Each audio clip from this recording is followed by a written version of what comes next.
Okay, members, Of course, you're the only one. I'm going to call this House Education Policy Committee meeting to order. Please take your seats.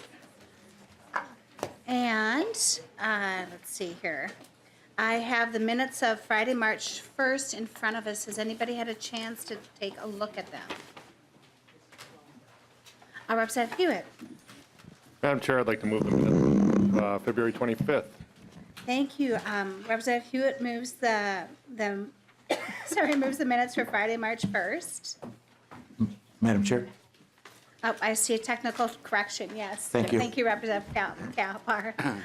So on the top, we'll have a technical correction to change it to Monday, March 5th, 1st instead of February 25th. Madam Chair, Yes, I also have Representative a Erickson. correction on the second page. Under House File 1204 priors, you have Representative Moeller moving 491. Yep, that is a cut and paste error, I believe. And we will change that as well. Thank you so much, Representative Erickson, for catching that. Any other discussion on the motion to move the Friday, March 1st minutes? Seeing none, all those in favor say aye. Aye. All those opposed? The minutes have been approved. Now, let's get the show on the road. We have Representative Fu Lee ready and waiting to bring up House File 1116.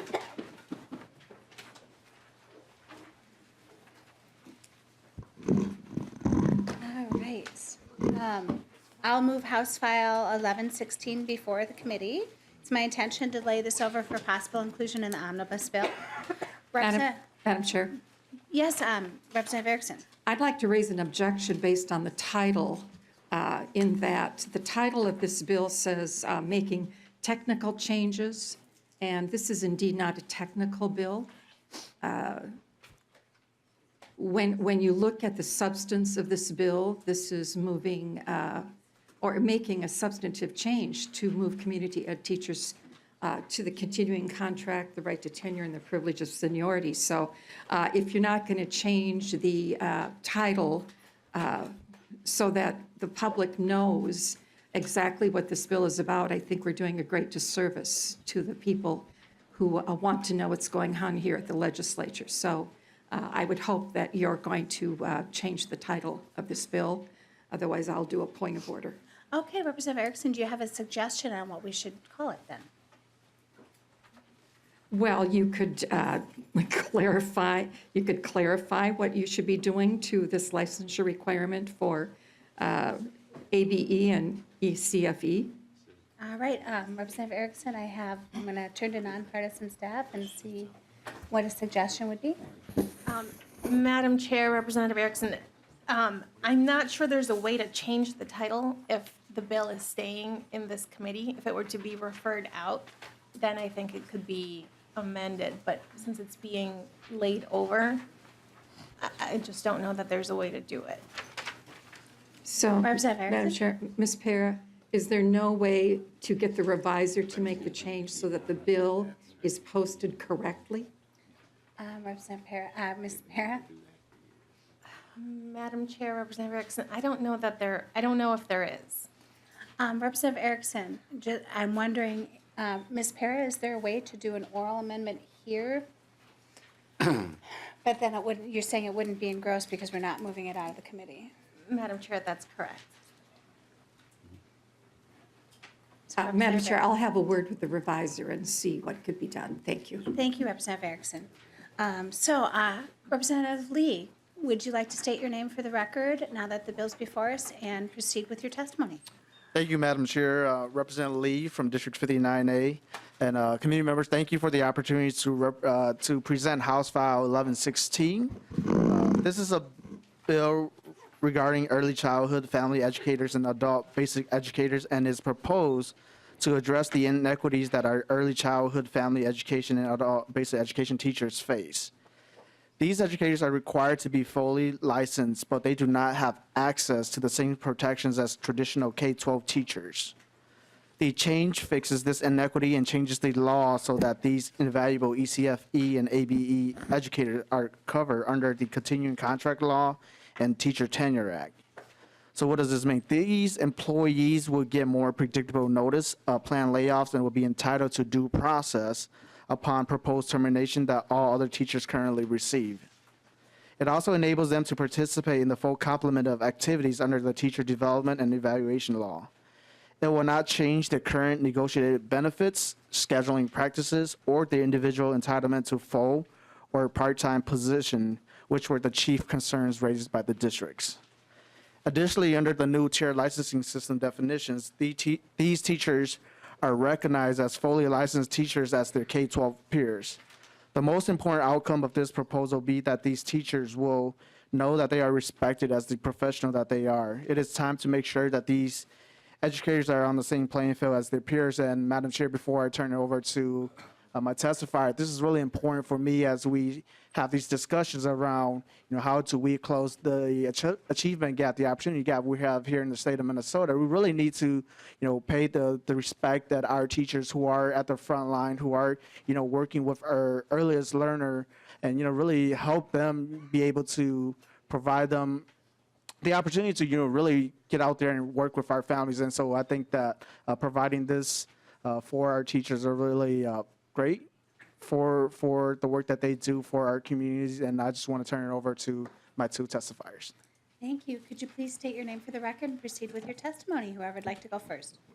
My name is Kimberly Antonsen. Hey, go ahead, Ms. Antonsen? Antonsen. Antonsen, thank you. Good morning, Madam Chair, committee members. My name is Kimberly Antonsen. I have a birth to sixth grade teaching license and a master's in early childhood education. I've been a licensed early childhood family education teacher for 19 years. In those years, I have taught early childhood in the Detroit Lakes, Monoman, and currently in the Waban-Ogama-Whiter school districts. I'm currently a member of the Governor's Early Learning Council, a member of Education Minnesota's Professional Advocacy Committee, and was just elected to the Frazee-Vergus School Board. I was also the chairperson of Education Minnesota's ECFE ABE Task Force. My first degree was in elementary education. After a long-term subbing position in early childhood, I fell in love with teaching our youngest learners and made the decision to go back to school and get my early childhood license so I could make this my profession. Who wouldn't love spending their day with children, playing with Play-Doh, building castles with blocks, and reading all the books you could want? The work I do and the play that they are engaged in is fundamental to their brain development and preparing them for elementary school. I am fortunate that in Ogama, the early childhood teachers have been treated equally the same as their colleagues and given almost all the same benefits for the last 20 years. Even that long ago, the district knew that in order to get a quality teacher in the position, they needed to offer all the benefits they could. By doing this, they have shown respect for early childhood and the teachers that love their profession. The only thing we cannot get is a continuing contract, which would put us on the same seniority list as the rest of the certified staff. This would give us the same job security as our peers. It would send the message that the legislature values our work as highly as all teachers. Currently, our seniority list at Ogama is 3 people. I've been told by members of my school board and my administration that they support this bill being passed. I would also like to thank Representative Lee for bringing this bill forward, and also thank you, Madam Chair and committee members, for allowing me time to speak today. If you need any further discussion, I'm always available. Thank you, Ms. Antonsen. Could you please state your name for the record? My name is Heather Turngren. Heather Chungren? Turngren. Chungren, thank you very much. Go ahead, proceed. Good morning, Madam Chair and committee members. Thank you for allowing me the opportunity to speak at this committee hearing today. My name is Heather Turngren. I live and work in Minneapolis. I am a fully licensed adult basic education teacher, and I have had to follow the same licensing requirements as my K-12 colleagues. I also still follow the same re-licensure requirements as the K-12 teachers do to maintain my credentials and my teaching license. I have been an adult basic education, or ABE teacher, for 19 years with Minneapolis Adult Education in Minneapolis Minneapolis Public Schools. In Minneapolis Adult Education, which is similar to many other ABE programs across the state of Minnesota, we serve adult students. We serve English language learners with ESL classes, and we also serve native English-speaking students who maybe need to brush up on their basic skills, look for GED or adult diploma classes, and college preparation classes. As you may already know, many of the students you find in ABE classrooms throughout the state represent Minnesota's communities of color. ABE is a great way to help Minnesota close the education gap and allow for adult students of all ages to achieve the education they may not have been able to obtain earlier. I feel lucky to have been able to teach classes at almost every level of ABE in my 19 years with Minneapolis Adult Education, ranging from pre-literacy to college prep, and in almost every ABE subject or content area. I have taught reading, writing, math, social studies, science, ESL, and career pathways. I have also taught classes in the morning, the afternoon, the evening, and on Saturdays. I know that I am not alone in being a flexible ABE teacher. My focus has always been on meeting the needs of the adult students in my classroom. This bill will not alter that focus at all. This bill before you will allow ABE teachers and ECFE teachers to have the equity with our K-12 colleagues. This bill would correct the inequity and will allow all licensed teachers in the state of Minnesota to have equity and portability and show us the respect that our profession deserves. I'm asking all of you to please support this bill. Thank you, Representative Lee, for bringing this forward, and thank you, Madam Chair and committee members, for allowing us to testify this morning. Thank you, Ms. Turngren. Any further words, Representative Lee? Otherwise, I'm going to open it up for, see if there's anybody in the audience. Is there anybody in the audience that signed up to testify? I believe there is, so. Sorry, I should have called you down right away. I have it on my list. We have Ms. Dietrich and Mr. Amoroso. And then we'll just move to member questions. Please state your name for the record and proceed. Thank you, Madam Chairs and members of the committee. My name is Denise Dietrich, and I'm with the Minnesota School Boards Association, and we greatly appreciate the opportunity to weigh in on House File 1116. The school boards across Minnesota have some concerns with this bill. We feel like it does much more than make technical changes to the statute, MS 122A.26. The bill would have significant budgeting and programmatic impacts on community education and early education, early childhood family education, or ECFE. By dividing subdivision 2, the early childhood family education teachers and adult basic education teachers would now be subject to the continuing contract provisions.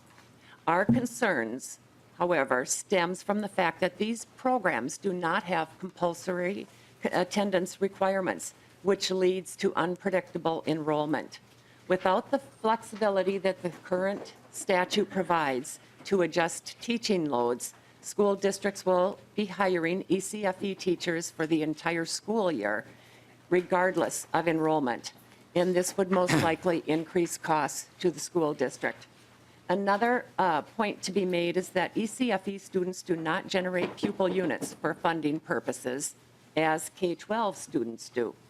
Thus, the ECFE and adult basic education students do not bring funding to pay for benefits and pay for the teachers who work a certain number of duty days as K-12 staff do. This change would have contractual, finance, and programmatic change impacts that would limit the ability for school board members to efficiently and effectively deliver the valuable opportunities for our adult learners and our youngest students in our school districts. Thank you, Madam Chair. Thank you, Ms. Dietrich. Mr. Amoroso. Thank you, Madam Chair. Excuse me, members of the committee. Gary Amoroso, Executive Director of the Minnesota Association of School Administrators.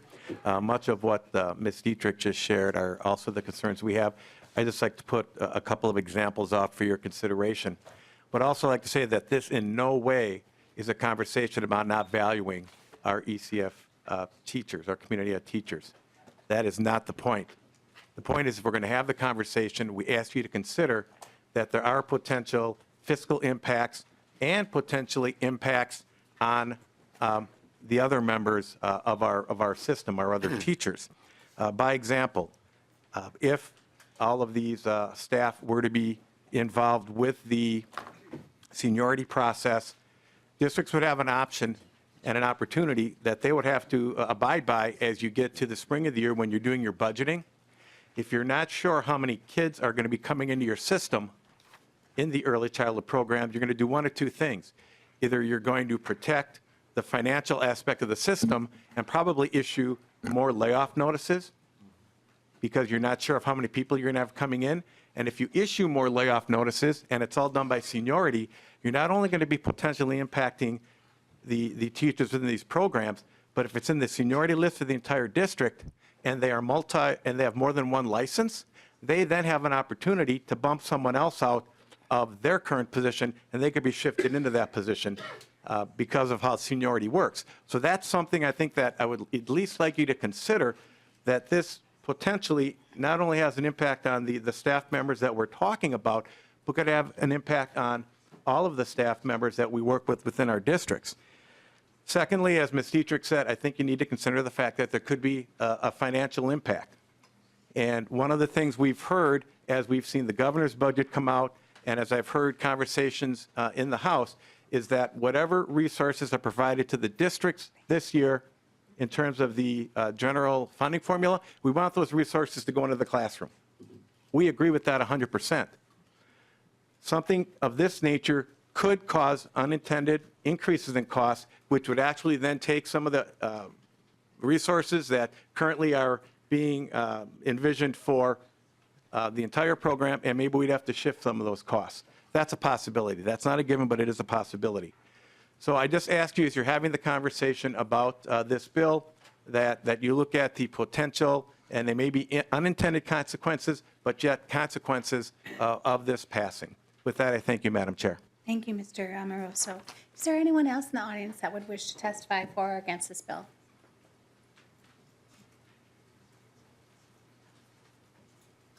I don't see anyone. And I think I'll go to member questions. Members, Representative Kunesh-Podein.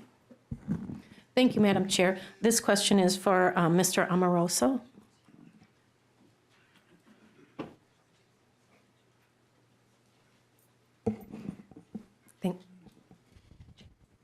I'm sorry, Representative Kunesh-Podein. Madam Chair, and Mr. Amoroso, can you tell us where the funding for ECFE comes from? How do you budget that account? Mr. Amoroso. Thank you, Madam Chair. Representative, that comes out of our community education funding programs Representative Kunesh-Podein. by the number of the students that come into the programs. Representative Kunesh-Podein, follow-up? Yes, please. Thank you, Madam Chair. Mr. Amoroso, can you give us sort of a historical overview of enrollment in ECFE? Is it going up? Is it going down? Have there been really incredible, significant fluxes in enrollment that would cause you concern? Mr. Amoroso. I don't have that data. Thank you, Madam Chair. I don't have that data, Representative. I was trying to share thoughts on what possibilities could be, and we're dealing with 331 districts that may not have the same history as other districts. Representative Kunesh-Podein, follow-up? Yep. Thank you, Madam Chair. And one more question. You know, I'm a teacher, and I know what it's like every spring when our district is looking at the expectations for the next year, and teachers are laid off, whether they're ECFE or a classroom teacher or a specialist along the way. And I know that when you were talking about that licensure, where if somebody has a dual licensure, teachers are able to remove that ECFE licensure if they so choose not to go in there. So if there is a teacher, such as myself, a library media specialist, and I hold an ECFE licensure, I can actually remove that, put it aside so that I'm not in that pool. And so when you're talking about perhaps all of these teachers that might be able to bump another teacher, I think that's something that we should understand. It doesn't automatically happen. The next person in seniority goes on. But I also wanted to make a point that when you talk about how you're never sure what the enrollment's going to be for the next year for ECFE. We don't know that in our school districts either. We can sort of think ahead and say, well, this is what's been thought would be our enrollment, and then in the fall, it might be even less, or it might be even more. So that's nothing new. That's something that school districts deal with across the board when it comes to anticipating the next next school year enrollment. And so something like that is just a task of doing business in the education world, in the school districts.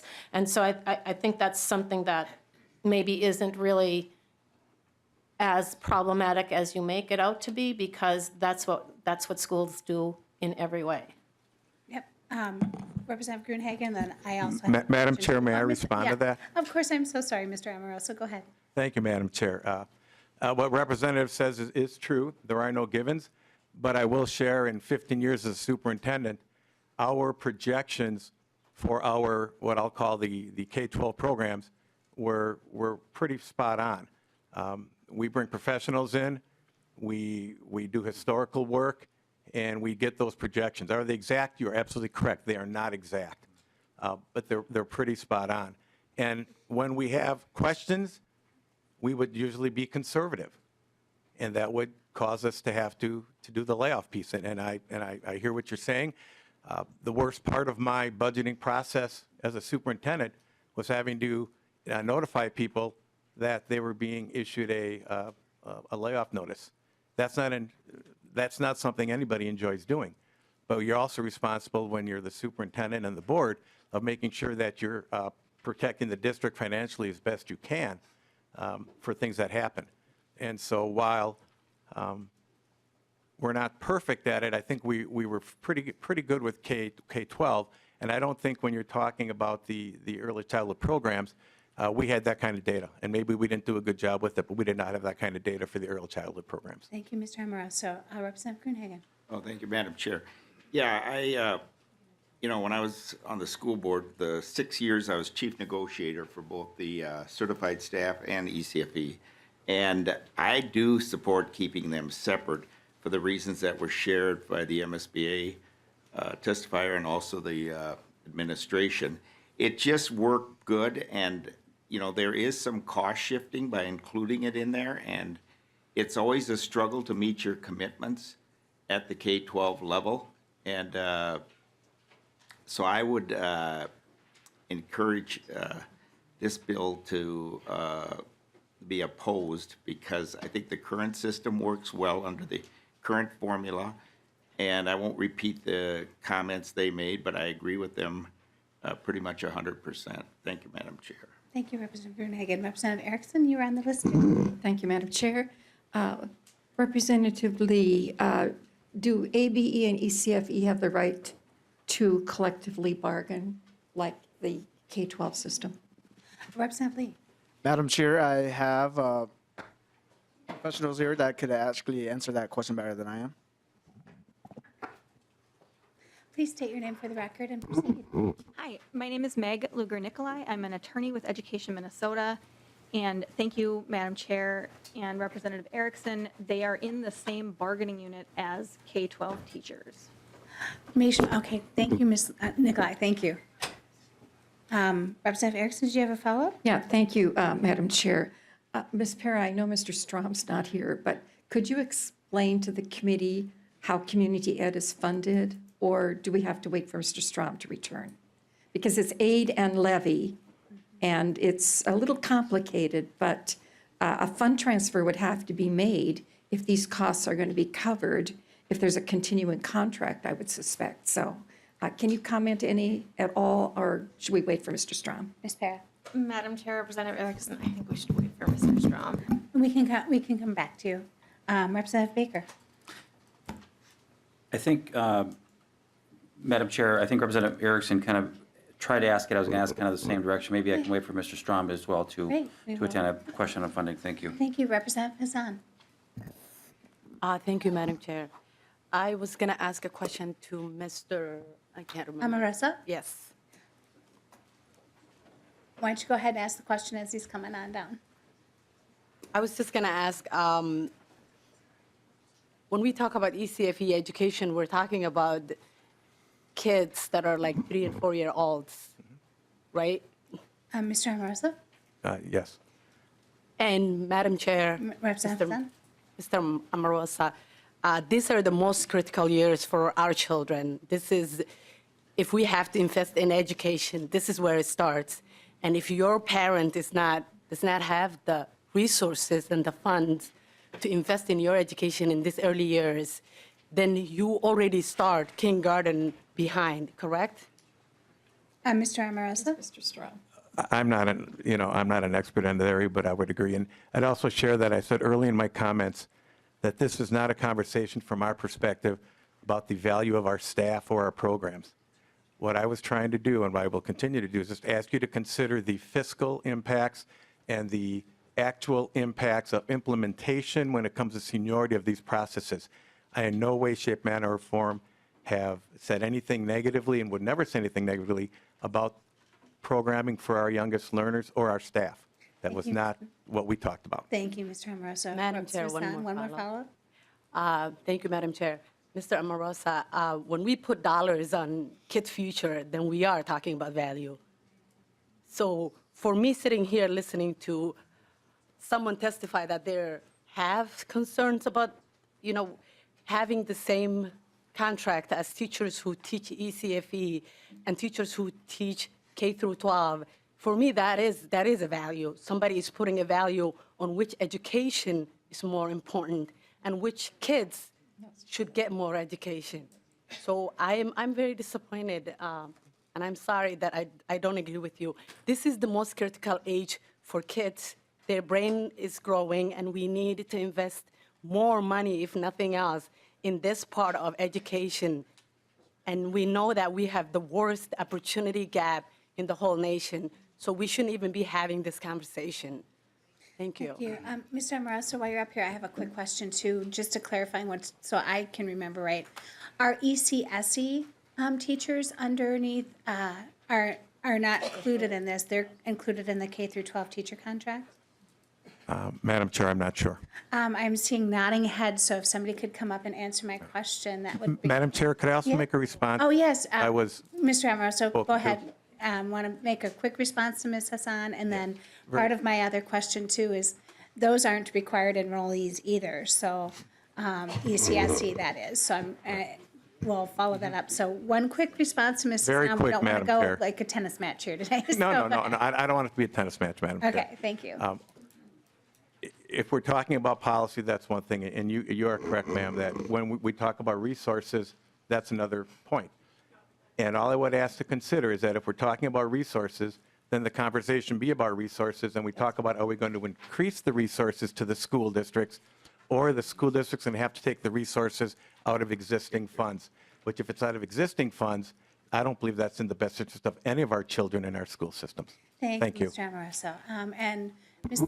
Lugar, Nikolai, could you please restate your name for the record? And my question was, are ECSE teachers considered continuing contract employees like K through 12? Meg Lugar Nikolai, Education Minnesota, and Madam Chair, they are continuing contract teachers under 122A.40 and tenured under 122A.41. Thank you, Ms. Nikolai. And maybe this question would be to, now that we have our money man here, Mr. Strom. The aid and funding, does that, and then we have a question from Representative Baker and Representative Erickson about the funding as well. So, sorry, I just have not had enough coffee today. Mr. Strom, with ECSE, how is that funding stream work? Is that also through continuing ed? Is that a per pupil formula? Madam Chair, members, the early childhood special education is funded through the general fund. There are some federal dollars that assist with that, but primarily it's funded through the general fund. Is it funded on a per pupil basis, or is it just a straight appropriation? Madam Chair, members, the student's time in assessment and for services counts as pupil unit hours, and then the child also generates special education funding. All right. So both of those apply for the hours of service. Thank you so much. And then Representative Erickson or Representative Baker, would you like to restate your question for Mr. Strom? Madam Chair and Mr. Strom, would you explain to the committee and a review for some of us how community education is funded. Mr. Strom? Madam Chair, members, school districts are required to keep their revenue according to fund. There's the general fund, which pays for things like regular instruction, special education. All of the community education programs are in what's called Fund 4, the Community Service Fund. So ECFE, school readiness, community education itself are all in Fund 4. The legislature has put reserves on the revenue in Fund 4 and on the specific accounts. So money cannot, without legislation, be transferred out of Fund 4 to the general fund. It can't be transferred from the community fund out, but it can be transferred, funds can be transferred from the undesignated general fund balance into the community service fund. Thank you. Representative Erickson, does that answer your question? Madam Chair, Mr. Strom, would you talk about aid and levy as far as it plays into this?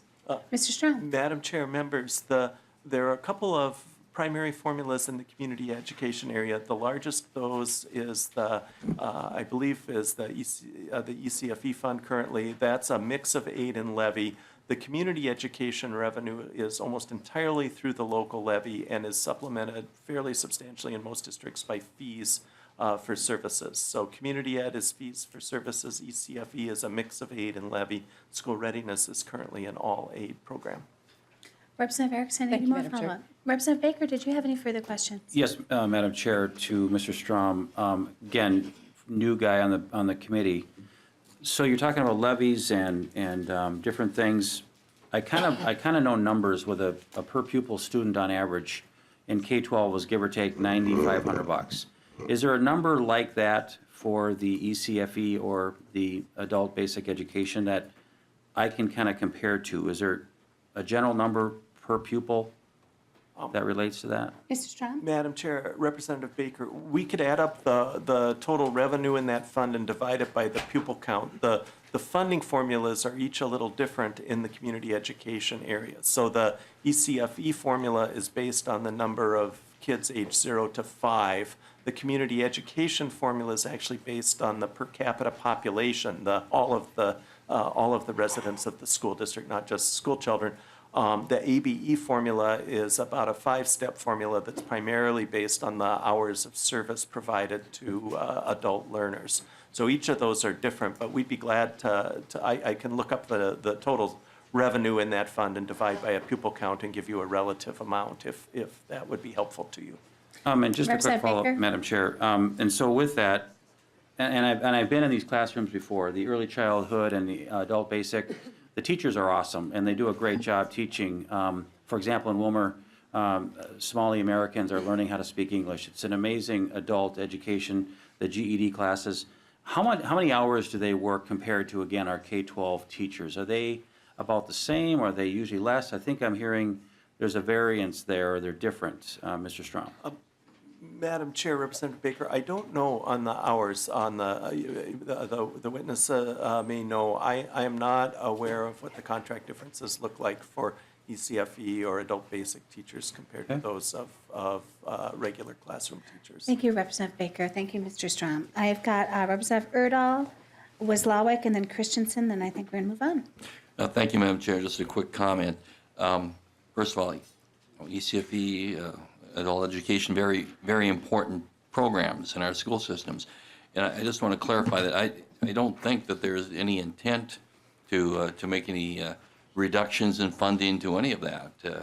I expect there will be probably additional funding as we go through this session for ECFE. What we're talking about is, again, not reducing funding, but about basically locally negotiated contracts and its impact on continuing education. Thank you, Representative Erdahl. Representative Wozlawik. Wozlawik. Thank you, Madam Chair. Just wondering if Representative Lee or your testifier there could talk a little bit about, I know that these folks are included in local collective bargaining agreements, but can you talk a little bit about what they don't, what they're not a piece of, I guess, just to clarify, like what sort of things would this help them have access to? Ms. Nicolai? Yep, Madam Chair and Representative, So they are currently in the collective bargaining agreement. They can negotiate certain terms and conditions of employment, including their compensation with other teachers. What they don't have is the right to a predictable layoff schedule. So at this point, those teachers could be let go with very little notice in the middle of the school year. That isn't true for our other K-12 teachers. And so in terms of the predictability of their scheduling and their ability to continue to work, that is what this bill would fix. Representative Oslowick, follow-up? Thank you, Representative Christensen. Thank you, Madam Chair. I have a question for Mr. Amoroso. Why don't you ask it as he comes on down? I'm just wondering, you talked about the uncertainty for school districts in terms of how many pupils will be attending, and I'm a teacher also, so, I know, what all that is about, and there is uncertainty. But isn't it possible for us to find and provide data as to who will be, what ECFE students will be attending the district? Can't we use the same experts to help us provide that data on incoming pupils? Mr. Amoroso. Thank you, Madam Chair, Representative. A lot of districts do census counts and those types of things. They're not as accurate at times, I've been told. But yes, districts could do that. That would be a possibility. Representative Christensen, follow-up? Okay, no, thank you. Thank you. Seeing no more questions, Representative Lee, do you have the final word? Thank you, Madam Chair, for the opportunity to present House File 1116. I just want to note that the effective date for this bill is for this 2020 to 2021 school year, and so there is still time for us to have the discussion around some of the issues that were brought forth today. So, Madam Chair, I just want to say thank you and the committee members for this opportunity to present this House File 1116. Thank you, Representative Lee. And I move House File 1116 over for possible inclusion.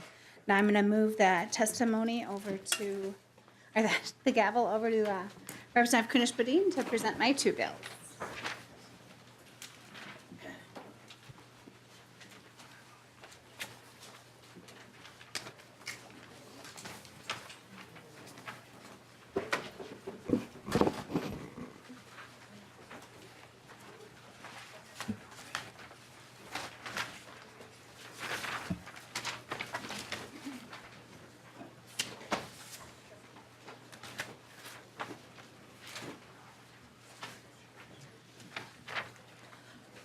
Members, we have House File 1559 up for consideration today. I will preside while Chair Youakim moves to the testifier table to present her bill.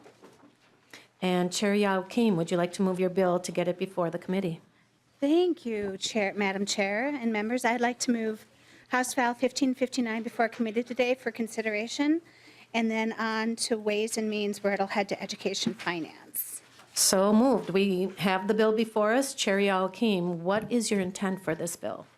Thank you. My intent is to have it moved to Ways and Means after we discuss it here. So as an educational support professional, this bill is near and dear to my heart.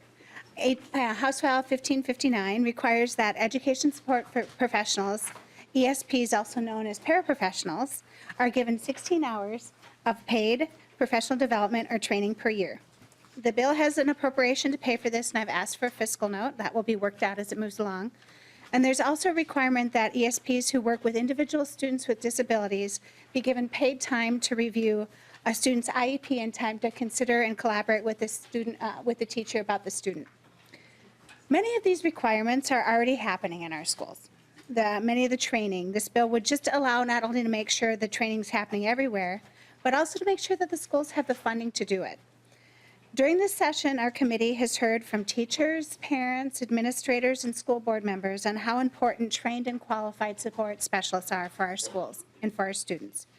We have heard the importance of trauma training for our students with high ACEs scores, of crisis intervention and restorative practices for our children that are in crisis, and for increasing need for mental health training among all of our school staff. As an ESP, I was in a level 3 EBD and LD program at Aquila Elementary in St. Louis Park, and I still miss the kids. I just left them on December 21st. I've personally seen how effective training can be. In particular, I had some trauma training that was provided from Education Minnesota, and it immediately enabled me to connect and impact my students that have high ACES scores that I was working with. And, but the 4-hour training that was available wasn't even nearly scratched the surface. And due to school budgets, I was not able to attend a refresher in CPI training, which is nonviolent crisis prevention and intervention training that helped, now say that a bunch of times fast, that helped me dramatically when I was working at Hopkins High School as a para. So I also started 2 weeks into the school year when I started at Aquila, because they're always scrambling for staff, as we all know. We run very short in these programs. And there was about 5.5 hours of a training module to view online that I had to do on my own, which I was happy to do, but if I would have been able to do it with the rest of my colleagues prior to the school year, when the time allotted, we would have had a lot more time to collaborate. So I know that many districts, St. Louis Park's not alone. Many districts are forced to pick and choose what they can afford for training versus what their ESPs need to be trained to be a really good functioning team that could do so much more to serve our students. So while this is my story, I know that it's not a unique one, and I would like to turn the rest of my testimony over to Sarah Washington, who is a Title I Math ESP at Northview Middle School, and Michelle Denard, who is an ESP at Osseo Secondary Transition Center. I also have a Melina Mohabir, a parent of a child with disabilities that's part of PACER, that would like to say a few words. And there is a letter in your packets regarding PACER's support of this bill as well. So I will turn it over to the lovely lady on my right here. Welcome to the committee. Would you please state your name, and you may begin your testimony. My name is Sierra Washington. Good morning, Madam Chair and committee members. As stated before, my name is Sierra Washington. I am a Title I Math Education Support Professional at Northview Middle School in the Osseo Area School District 279. I have worked as an ESP in the Osseo Area School District as a Title I ESP and a hall monitor for the past few years. I went into education because I wanted to make a difference in students' lives. It is essential for ESPs to have the necessary training prior to beginning to work with students. However, oftentimes we are working with students right away with our only training being on the job. While this, of course, can be stressful for us as an ESP, more importantly, it impacts the students. Our positions require us to be versatile to meet students' needs. As a hall monitor, it would have been helpful to receive training such as conflict resolution, trauma information, instruction, etc. Having this training would better prepare us to meet students where they are at. As a classroom ESP, it would have been helpful to receive training specific to the individual student's needs, such as behavior management and collaborative time with the teachers, etc. Again, not only will this help us be the best prepared to help our students, it would also give us the confidence we need to do the best job that we can. I ask you to please support this bill for all of the reasons I stated, to help my colleagues and I be the best trained that we can be, all for the purpose of helping our students succeed. Thank you, Representative Youakim, for authoring this bill, and thank you, committee members, for the opportunity to speak today. Thank you, Ms. Washington. Next testifier, please. Would you identify yourself and share what you have to say? My name is Michelle Denard. Good morning, Madam Chair. Committee members, my name is Michelle Denard. I am a special education paraprofessional in the Osseo School District. I have worked in the Osseo area schools for 14 years. I love my job, and I want to help all students. I work with students with special needs in the transition program ages 18 to 21. My students have behavior and emotional disorders and learning difficulties, fetal alcohol syndrome, bipolar disorders, and other mental health and physical diagnoses, etc. These are very complicated diagnoses, and proper training is essential to learn how to best support all students. It's important that all students' needs are met, no matter how complicated their situation. For example, in our program, we might get a new student who uses a wheelchair. As a special education paraprofessional, we are the staff required to transfer the student out of the wheelchair in order for the student to use the restroom. It is unsafe and inappropriate for us to learn how to meet the student's needs 30 minutes prior to helping the student. We not only need to learn how to meet the student's physical needs, but we need to know what the student's IEP requires for support and goals.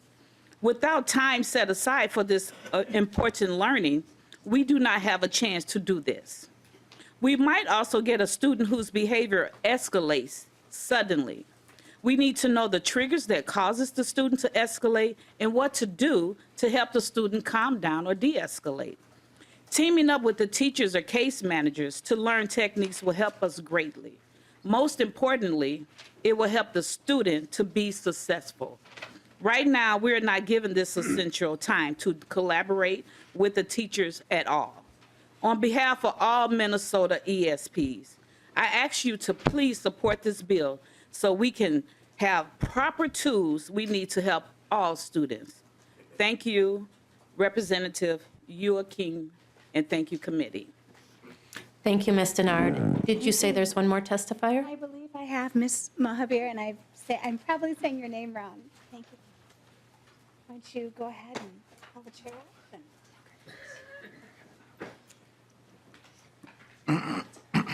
My name is Melina Mohabir. Madam Chair and representatives of the House Committee on Education, thank you for this opportunity to discuss House Bill 1559 with you today, which will provide clear training requirements for special education support staff.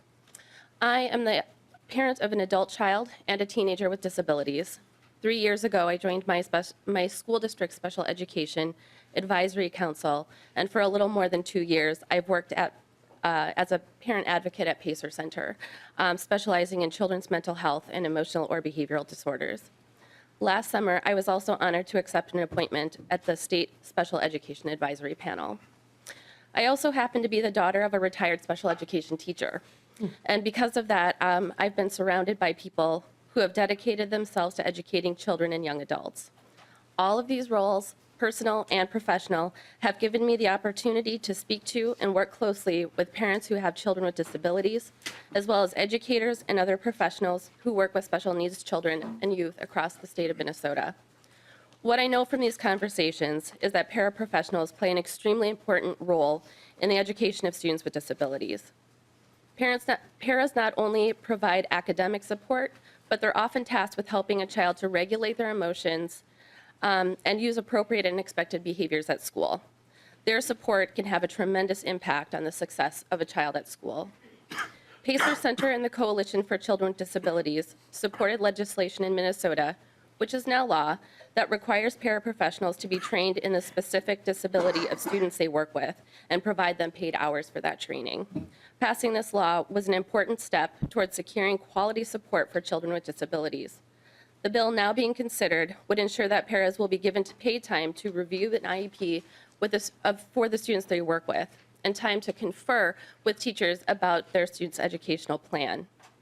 This would be another significant step towards ensuring a high-quality education for our children and youth with disabilities across the state. I often tell parents I work with that learning special education is like learning a new language. Many of the paras hired by school districts don't have training in special education. They just want to help kids. But it's imperative that they understand what an IEP is and how to interpret what's written in it. Collaboration with teachers who do have the education and experience writing IEPs and supporting students with disabilities will make paras more effective in the work that they do. When paras do not have adequate training on how to support a child they're assigned to work with, they may unintentionally escalate a student's behavior. I want to share an example with you of a parent I spoke with who had a second grade daughter that was suspended from school. The incident started when the class was lining up to go to lunch. The child was kind of standing in front of a boy that she didn't get along with, and he said something that bothered her. So she removed herself to the back of the line. This was a strategy her classroom teacher and special education teacher had been working with her to use to avoid conflicts with peers. The para assigned to work with this child insisted she return to her original place in line. The back and forth between this child and her para eventually led to the girl becoming very dysregulated, yelling, screaming, pushing tables over. So paras do need that generalized training to understand the disabilities of students they work with, but they also need time to talk with educators about what specifically works best for a child they are assigned to work with. In preparing my remarks for today, my mom shared with me that while she was teaching, she would often only be able to talk to a para for a few minutes in the hallway between classes. One of my mother's friends, a general education teacher, also told me that requiring time for paras and teachers to connect prior to the school year would allow all staff to, quote, hit the ground running rather than running to catch up. When paras are not given the training they need, it may potentially impact teachers and other students who can be disrupted when a child uses problem behaviors to meet their needs. It can impact administrators who may need to take time to provide support to a child who's experiencing distress. And importantly, it can also impact the child or youth with a disability in significant ways. When an IEP or behavior plan is not properly implemented, a student may be suspended from school, as was the case with the second grader I just told you about. If the educational plan is continually not followed with fidelity, a child may be moved to a more restrictive setting. I urge you to bring this bill to the Senate floor for a vote because the paras that support our children should be given the opportunity to have as much information as they can to effectively support children and youth with disabilities. Thank you very much for your time today. Thank you, testifier. Are there any other folks that wish to testify at this time? All right, well, are there any member questions? I see Representative Baker, would you like to Yes, say your question? Madam Chair, thank you. And to the author, Madam Chair, question for you. Typically, when I've been in the classroom, I've seen the paras and the great work they do and the challenges they have. Again, I've talked about this in the committee before. Do they typically have kind of a group of students that they work with on a typical year or a semester perhaps, where if it's a dozen kids or if it's a whole classroom where they're kind of with a class teacher? Is that typically how it works? And I have one follow-up after that. Thank you. Madam Representative? Thank you. Representative Baker, that's a really good question. And I hate to answer this like this, but it all depends. It depends on the school. It depends on the individual students. I can tell you what my day looked like. I spent part of the morning in with one specific student in a classroom to integrate them for morning meeting. I spent another part of an hour to two with another student, making sure that before they left for a half day at St. David's, they were being as successful as possible. Then I spent an hour or so in an LD classroom, another hour or so with a group of students coming in and out, the LD classroom, they were there the whole time, all 8 students, and there was teacher and a few paras because they were higher need. I spent another few hours in a EBD classroom where kids were coming in and out as needed. But there was always a surprise every single day, and every single child their needs are so unique, and it's really hard to play catch up if you're not given the training and the chance to look at the IEPs. I don't think I had a chance to actually sit down during my duty day because I only got 30 minutes for lunch and no breaks.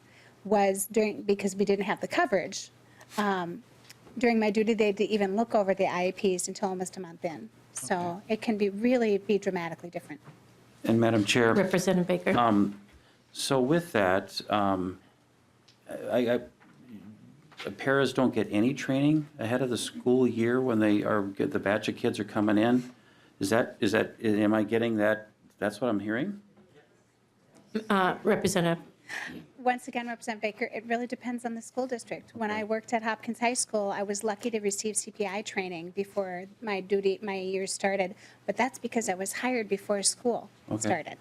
Others are hired as school starting, others are hired halfway through the year, and it's a struggle, and our administrators want to do what they need to do to make everybody successful, but trying to find that time to get folks together is really hard. Final question. Representative. And so, again, I'm an employer. I can't imagine having an employee go to work and doing what they do without some proper training of what to expect. But my question would be, why 16 hours? Why not 4 hours or 35, 40 hours? Where did 16 come from? Representative Keene. Representative Baker, my thought is, like I said before, there was 5 hours of modular training for health and safety, bloodborne pathogens, things like that. When I did my CPI training, that was actually supposed to be a 12-hour training, and it was 8. It had to compress it because of money. Then you also have trauma training. I had 4 hours, and that wasn't quite enough because we just got through the indicators and some strategies, but not a lot of strategies, and no time to practice or talk with our colleagues to say, hey, oh, this reminds me, this student did this, I wonder if, what if I tried this instead? So actually 16 hours barely covers some of the training folks need. And my final Representative. comment really is, it sounds like you really haven't gotten to the individual plans. You got through all the basic stuff for all the kids, but not maybe for individual plans. I just had that question, so thank you. Yes, thank you. And Madam Chair and Representative Baker, that's a good point too, because paras can work in an elementary setting where we're working ourselves with 5 to 10 to 15 kids that all have IEPs. But then when I worked at the high school, I was study hall, hall monitor, and lunchroom duty. And there's no way I had access to all those IEPs either. That's where the other type of training really comes in to play, where that CPI training is important. Because that helps all children, not just children with special needs. Thank you, Chair Youakim. Our next question is from Representative Erickson. Thank you, Madam Chair. This is Paraprofessional Recognition Week. So I know the governor has proclaimed this.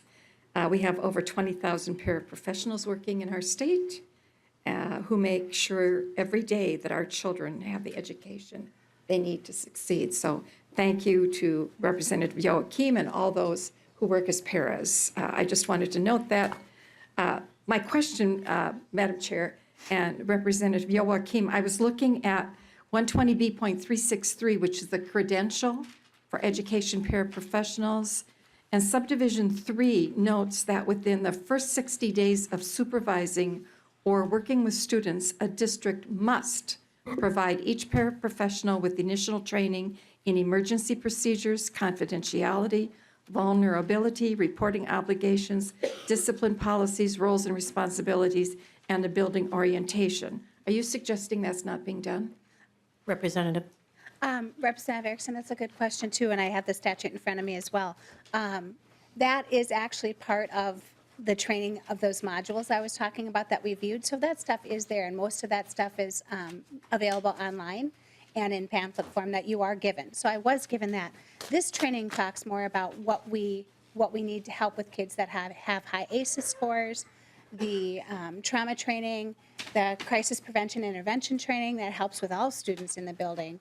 So this is the stuff that we really need to do our day-to-day. We're given the basics of, what you need to do in case of an emergency. This is what private student data can or cannot be shared, and the basic things you see in subdivision 3. You also notice in subdivision 2, it talks about must consider including provisions that training in, and that's the part we're talking about. We're talking about more in-depth training in that subdivision 2.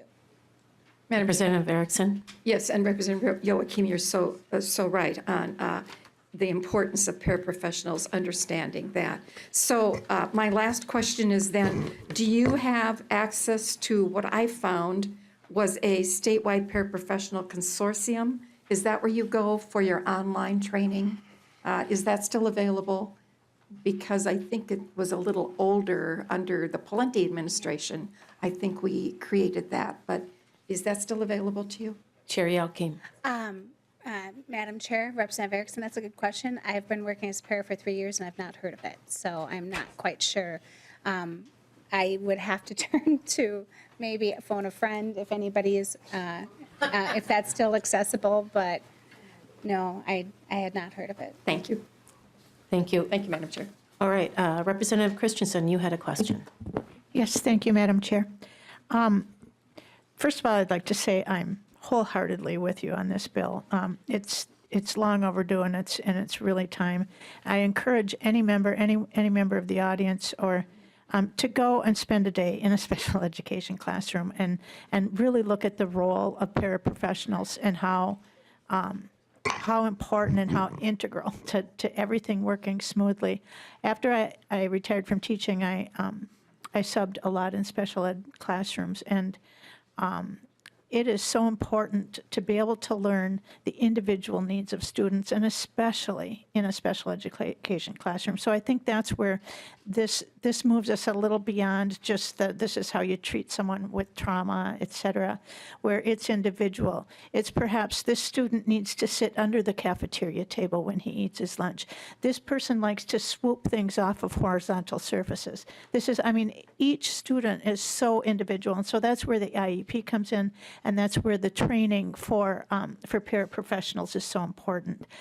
Also, there's a shortage of paraprofessionals, and many times it can be because of this, that paras aren't really prepared for some of the crazy stuff that happens in those special education classrooms. So, we need to make educating our paras and letting our paras know about each individual student a part of our education system. So I appreciate the bill. Thank you. Madam Chair. Any comments? Yes, Representative Christensen, thank you so much. And you're right, when I started my first week, I went home and talked to my husband, who right now is working on a level 4 program, and went, I don't know if I can do this. But then by the end of the end of my time there at Aquila, I was so sad to leave, and I cannot say enough about the support and the teamwork of the paras the ESPs I worked with at Aquila, because when that student teacher or that substitute teacher would come in to the LD classroom in particular, where we were dealing with some of our most vulnerable kids, it was the para. They turned to the para for guidance on each individual child. And I know this is very important and close to your heart as well, because I know that your daughter is also an ESP in Stillwater. So thank you. Thank you, Chair, and Representative Christensen, follow up. Yeah, I will just say that is so true. When I went to sub, and I subbed quite a bit, so and you do learn to love the situation and love the kids, but it was the paras that got me through those days. It was the paraprofessionals, because you know what teachers are doing, sadly? They're working on IEPs and they're in front of their computers very often. Not that they have nothing to do with the growth of those kids, of those children, but we need to do everything we can for paras. Thank you. Thank you, Representative. One last question, Representative Gruenhagen. Oh, thank you, Madam Chair. I have sat in on special ed classrooms, and I've observed paraeducators and teachers already, especially with difficult children. So you're doing God's work in some cases, especially. But my question is for Mr. Tim Strom. Couldn't this be negotiated locally by the local district as far as compensation and training that this bill is attempting to accomplish? Mr. Strom. Madam Chair, Representative Gruenhagen, I know part of half of the answer, and I think you'll have to ask others about the rest. Some ESPs are in an organized unit, and they do bargain for their wages. I'm not sure whether the training would be considered a condition or not, and so I'm not sure that could be bargained. Somebody like Ed Minnesota would certainly be better to answer that. But not all of the ESPs are in a unit. Some of them are simply hired on an hourly rate. Madam Chair? Follow up? Yeah, this first time in I think 8 years I've asked Mr. Strom a question. He didn't have the complete answer.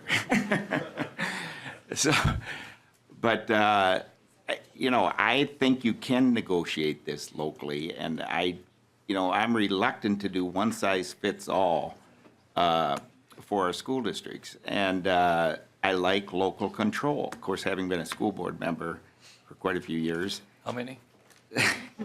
I usually check 16. with you. Yeah, right. It just is another, where you tie the local school board's hands, and I believe in the principle that the closer the decision is made to where the actual issue is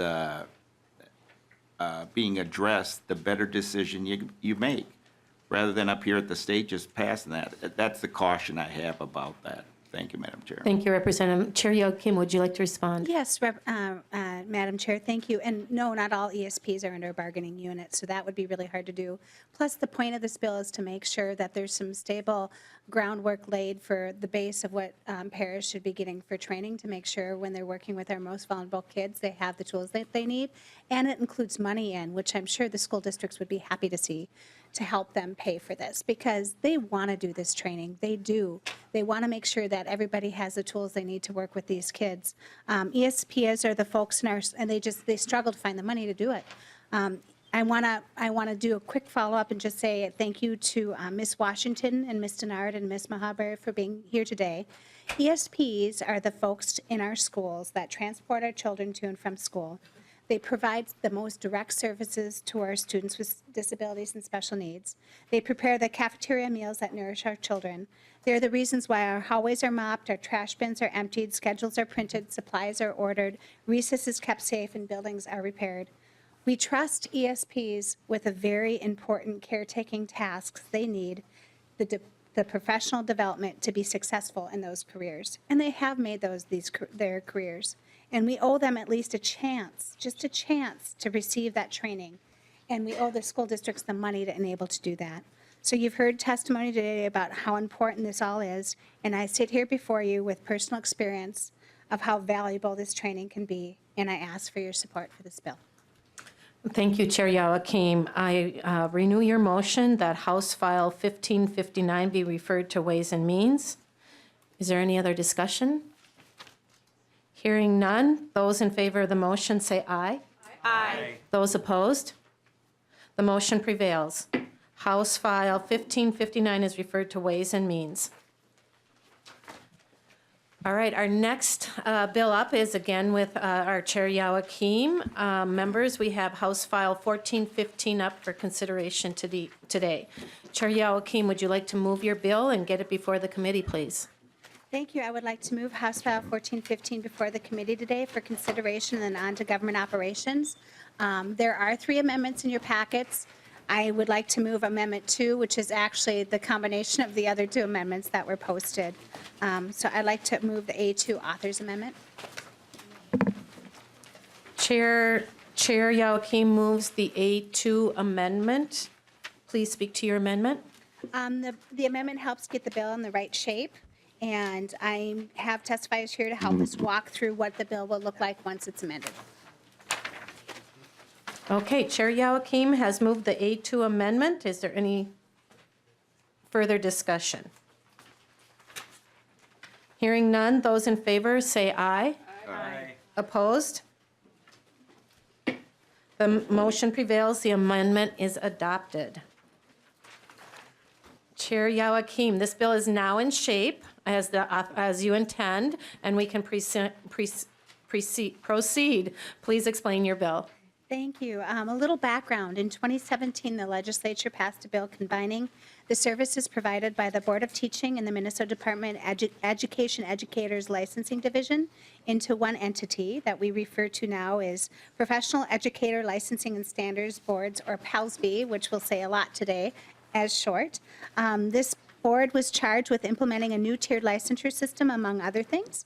And I would like to wholeheartedly thank Representative Sandra Erickson for shepherding the 2016 task force through that put all this work together, and to thank our own Representative Mariani for being part of that task force on what we see, the PALSB structure that we see today. So PALSB's been functioning in a new structure for about a year now.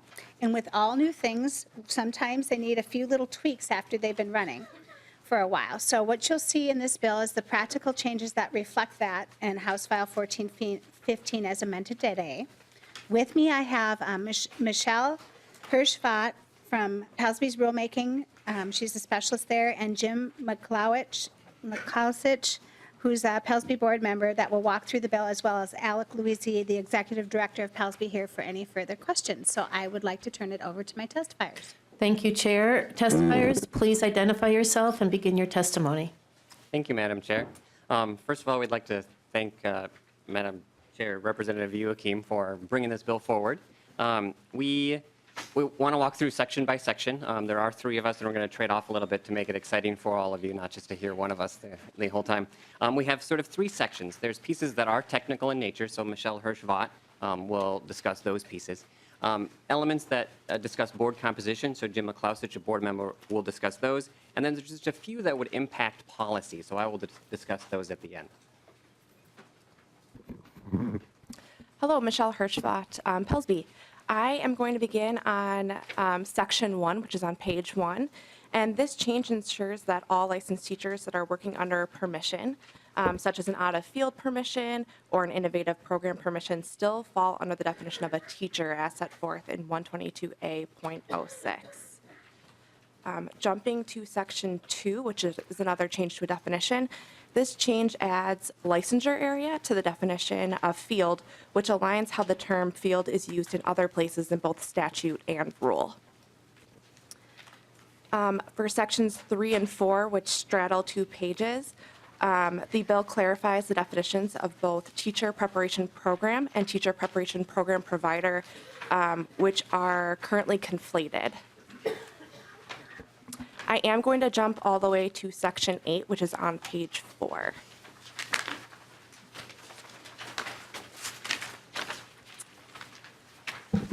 Section 8 includes a strike of paragraph C, which requires the Department of Education to provide Pelsby with suitable office spaces through January of 2020. This paragraph is no longer necessary.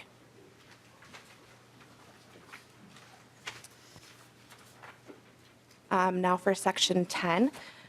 This change is intended to close an existing loop. 122A.09 subdivision 9 currently includes a list of sections under Pelsby's rulemaking authority. This bill adds a reference to section 122A.2451, which currently has its rulemaking authority included in a different section of chapter 122A. That is, it's currently in 122A.092, so just closing that loop there. For section 11, which is on page 5, this change is intended to align terminology used in statute with language that is used in a national survey tool, which all approved teacher preparation providers use to survey teachers 1 year after graduation. For sections 12 and 13, which straddle pages 6 and 7, this change is intended to ensure that all approved teacher preparation providers, not just those providers that are based in colleges or universities, meet the reading strategies requirement and the technology strategies requirement. All right, for section 14, which is found on page 8,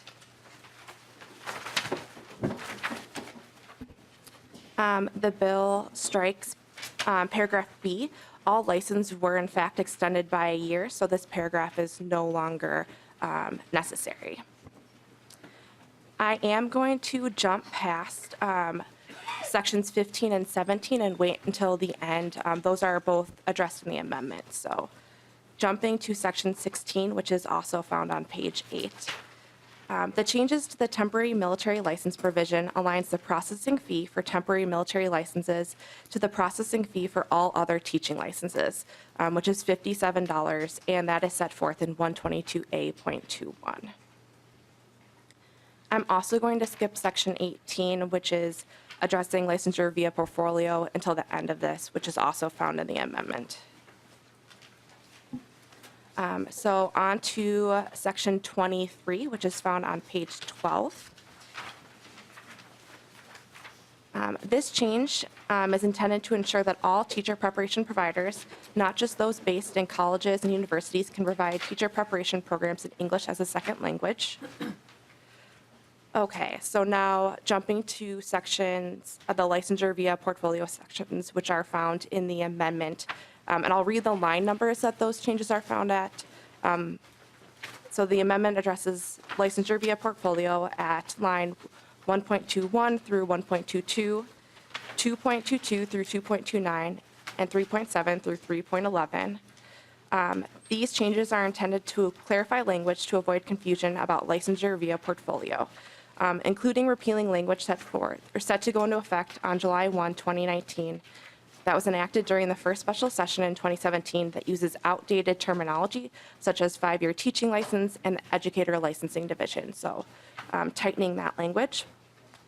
And finally, I'll address sections 15 and 17 of the bill, which is amended at lines 1.3 and through 1.20, and then 3.1 through 3.6.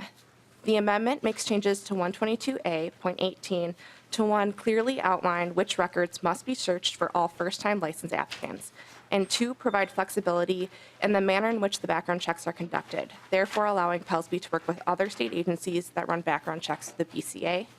The amendment also adds a paragraph D to authorize PELSB to contract with the Department of Human Services to conduct background checks as required by Chapter 122A. Similar language is added to Section 25, authorizing the Department of Human Services to contract with PELSB.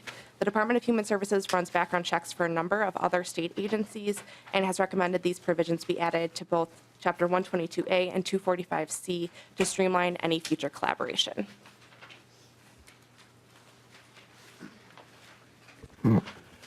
Madam Chair, Jim McClousage, PELSB board member, and I'll be speaking to some language regarding composition of the board. First of all, in Section 5, the board is requesting 3 additional board members that would be teachers. This is to the workload the board is currently experiencing. In Section 6, we are asking that the governor be given discretion regarding who those board members are based on emerging trends in education. Also in Section 6, we would like to clarify that the teacher educator is currently in teacher education and has 5 years of classroom experience. Also in Section 6, we'd like to ensure that the administrator representing a special ed cooperative also has 5 years of teaching experience. In Section 7, we ask that we strike that language that was regarding the transition from the Board of Teaching and is no longer necessary. And in Section 9, we are requesting that members of the board not be asked to use vacation time or unpaid days by their employers. This is language that other boards have, and we have experienced board members being asked to take time off from their own personal time to attend board meetings. Thank you. Madam Chair, Alex Liuzzi, Executive Director again. So there's a few policy pieces. In Section 19, this on line 10.9, this is for a Tier 2 license. The current language says a state-approved program. The current language says you need to be enrolled in a Minnesota-approved program to get a Tier 2 license. However, we've been hearing that there are candidates up in the northwestern portion of the state that are attending a BVI, blind visually impaired program at North Dakota State University and can't teach in Minnesota while enrolled in that program. This would close that loop as well as help individuals who are working in American Sign Language but enrolled in online programs both in Colorado and at Gallaudet. This language would tighten that so those individuals would be able to teach while they're enrolled in those programs. In Section 20, on line 11.2, what individuals in Minnesota, teachers in Minnesota need to do right now during their student teaching is complete an EdTPA as part of their student teaching. And then after they complete student teaching, they also have to take a pedagogy exam. I believe it's around $100 to $130 to take that pedagogy exam. The EdTPA is a much more robust examination of what a candidate's understanding of pedagogy. So we ask that the words or performance assessment be placed there so a candidate has the option to use their EdTPA score or take the pedagogy exam. And then finally in sections 21 and 22 on lines 11.24 and 12.3, when tiered licensure statute was put in place, in the licensure renewal, a section was added where a teacher can use their teacher evaluation, their summative evaluation, or their improvement plan to count for their clock hours on renewal, which we think is a good idea. However, what the legislation did is it waived everything in the above paragraph, and included in that paragraph were meeting the needs of English language learners and cultural competence training. So what we do in this section is we just take those two pieces out so that they cannot be waived by someone just submitting a summative evaluation that might not include cultural competence training or meeting the needs of English language learners, but putting them below that to ensure that all teachers have that training upon renewal as well.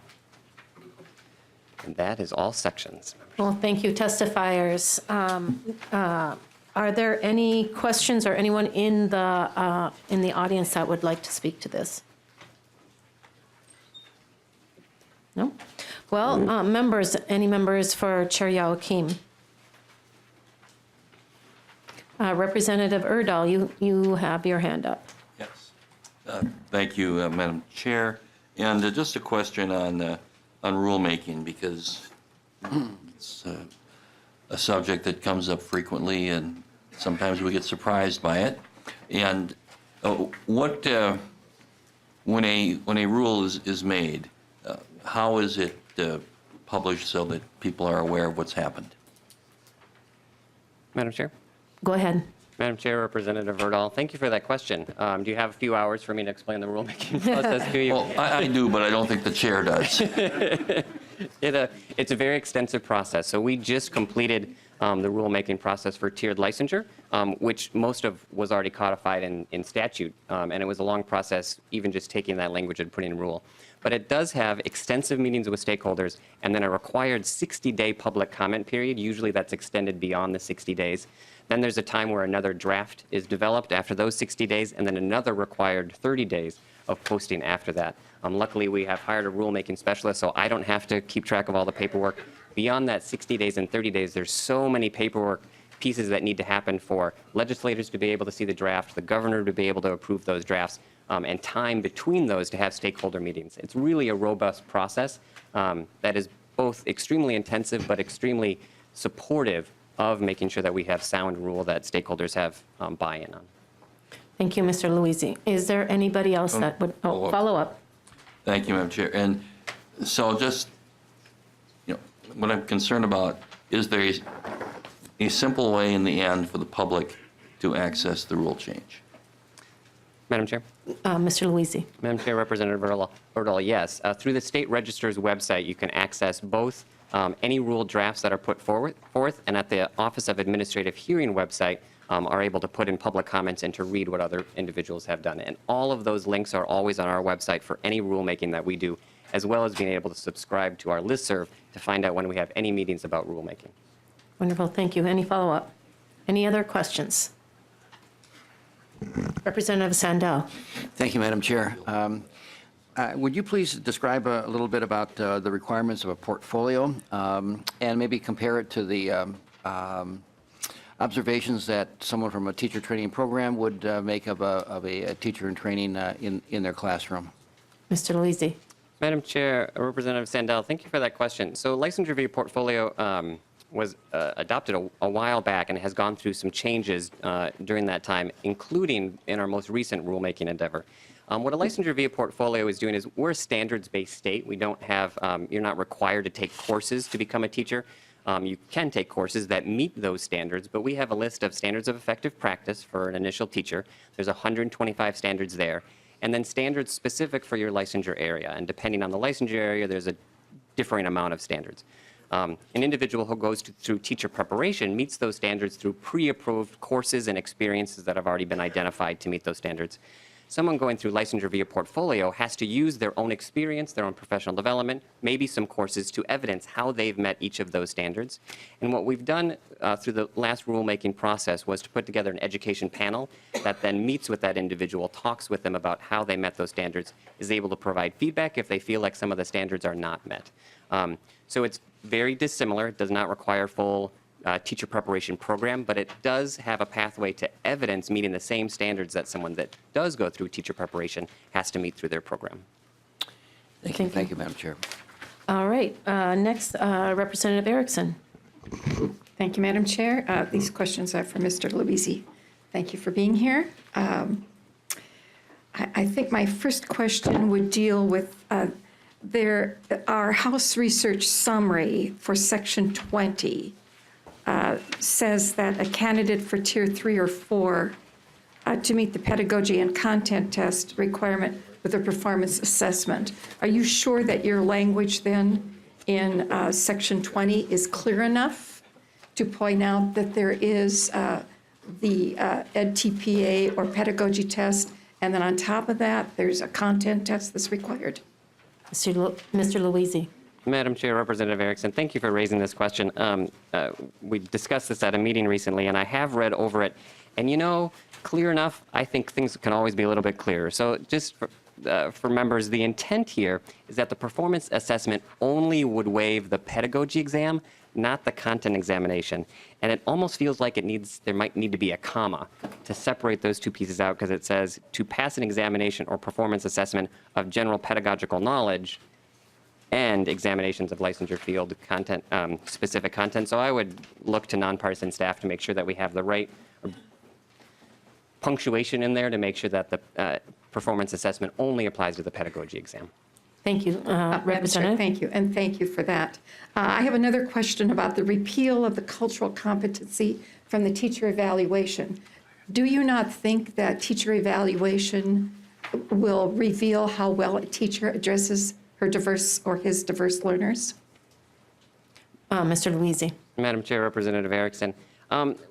Under the licensure renewal, there's lots of different pieces that we ask teachers to go through the renewal every year, including reading instruction, mental illness, suicide prevention, mental illness training, not mental illness themselves, suicide prevention. I was a teacher for 10 years. Mental illness is sort of a required trait. We think cultural competence training and meeting the needs of English learners are within those buckets of so important that we don't want to risk that the teacher development evaluation plan might miss those. So we think they should be moved to this other section. Thank you. Madam Chair. Follow-up? One last question, and this is not a part of a technical change, but Section 11. I just want to call your attention to this because I used to evaluate all these teacher preparation programs, and we put into law a few years ago lines 11 through, let's see, 11 through the bottom, well, it continues to the top of the next page. But when these teacher preparation programs report the summary data, I looked at a variety of them yesterday, and I want to call your attention to the fact that only the University of Minnesota and Winona, of those that I checked, and I didn't look at all of them, actually identify themselves. So if you're a member of the public or otherwise, you go to the drop box, and of course you see the name of the college. But when you get to the website, there's no identification of some of these schools of education. And that really bothered me. I can show you, later, but for example, the University of Minnesota Twin Cities definitely has a header called Teacher Preparation Program Data Summary Report. And they have a very good paragraph before they begin the summary data. Winona does the same. But every other one I checked, and I checked Augsburg, Concordia Moorhead, I checked Walden, and several others, and they were missing that heading. And so I hope that your board pays attention to that, because anyone who wants to go in and look at that summary data should know, even though they did the drop box, should know on the actual website information which school this is. So I just call that to your attention, because that was troubling to me as I tried to look at the summary data, which I know we put into law a few years ago. Thank you, Madam Chair. Thank you, Representative. Any follow-up on that? Yeah, Madam Chair, Representative Erickson, thanks for bringing that to our attention, and we'll look into it. Just to note, and this is in no way, we thank the committee, that this statute came with no funding.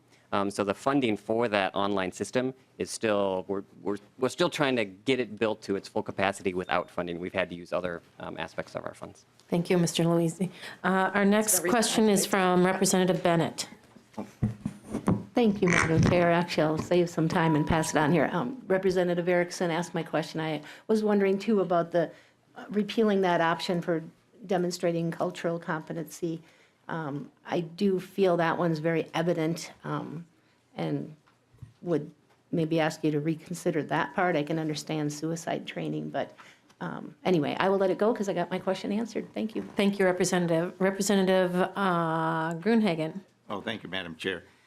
Just a quick question. Section 15, it's on page 8 of the bill. Are we eliminating the requirement that a background check be performed by the Bureau of Criminal Apprehension? Am I reading that correctly? Excuse me, Mr. Luisi. I haven't been voted in, but thank you, Madam Chair. Representative Gruenhagen, not at all. So what we have been doing is we have been working with lots of different other state agencies that use the Bureau of Criminal Apprehension background check. in ways that are actually a little bit more thorough than we have been able to. Right now, we only do it upon initial licensure. So currently, we've been working with the Department of Human Services, and the amendment here uses language that would allow us to go through the Department of Human Services, who then goes through the Bureau of Criminal Apprehension, to actually make our background check a little bit more robust. Okay, thank you. Thank you. Chair, are there any other people or any members that would like to ask a question? Wonderful. All right, well then, at this time. I have the final word real quick. Please do. Thank you, Madam Chair. And thank you for the discussion, members. I know Mr. Luizzi's been taking notes, and I have too. I think we all share the goal of having licensed and highly qualified teachers in our classrooms. PALSB helps make that happen. This bill will make sure that they have the tools to do that. So I ask for your support and would renew the motion to move House File 1415 as amended to government operations, as it does have a little section on page 12 on rulemaking. And Madam Chair, I'd like Yes. to amend that motion to include that there is a direction given to the reviser to change the title of this bill as well. I think if you look at the House Nonpartisan Research Summary, you find there what the public should be reading, because Nonpartisan always does an excellent job of explaining what this bill consists of. So I would like to amend the motion as it goes to government operations with an instruction to the reviser to change that introductory clause, the relating clause that describes the bill. Chair Youakim. Thank you, Madam Chair. Representative Erickson, do you have a suggestion that I could carry forward to GovOps? Madam Chair and Representative Youakim, yes, just copy or suggest to the reviser they use what Nonpartisan used in their title for their overview on all of the bills. They are excellent. And I think sometimes if the author doesn't check a title, the public is very deceived, and we don't want that to be occurring. We want the public and everyone to know exactly what this bill has as its content. Chair Youakim. Thank you, Representative Erickson. I share your want for transparency. So once again, I renew the motion to move House File, I'm seeing some motion at the front table.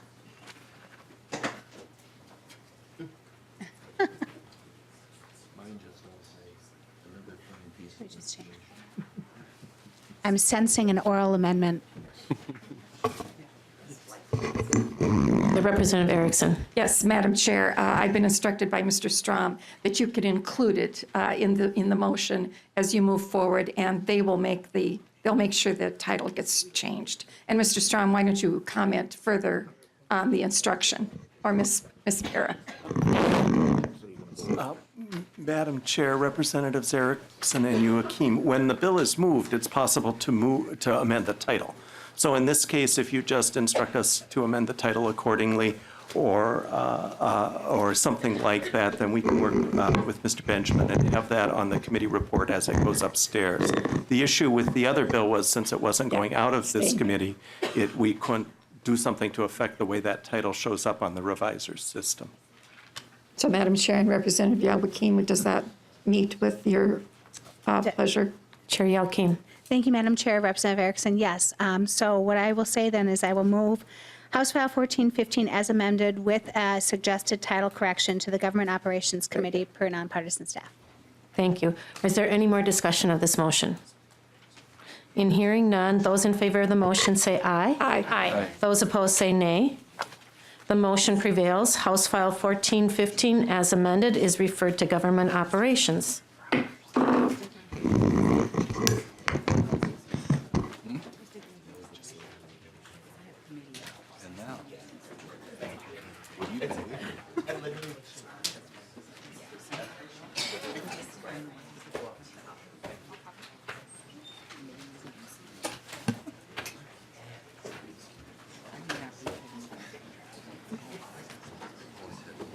All right, thank you. We're just about only 5 minutes over where I wanted to be, so thank you, members.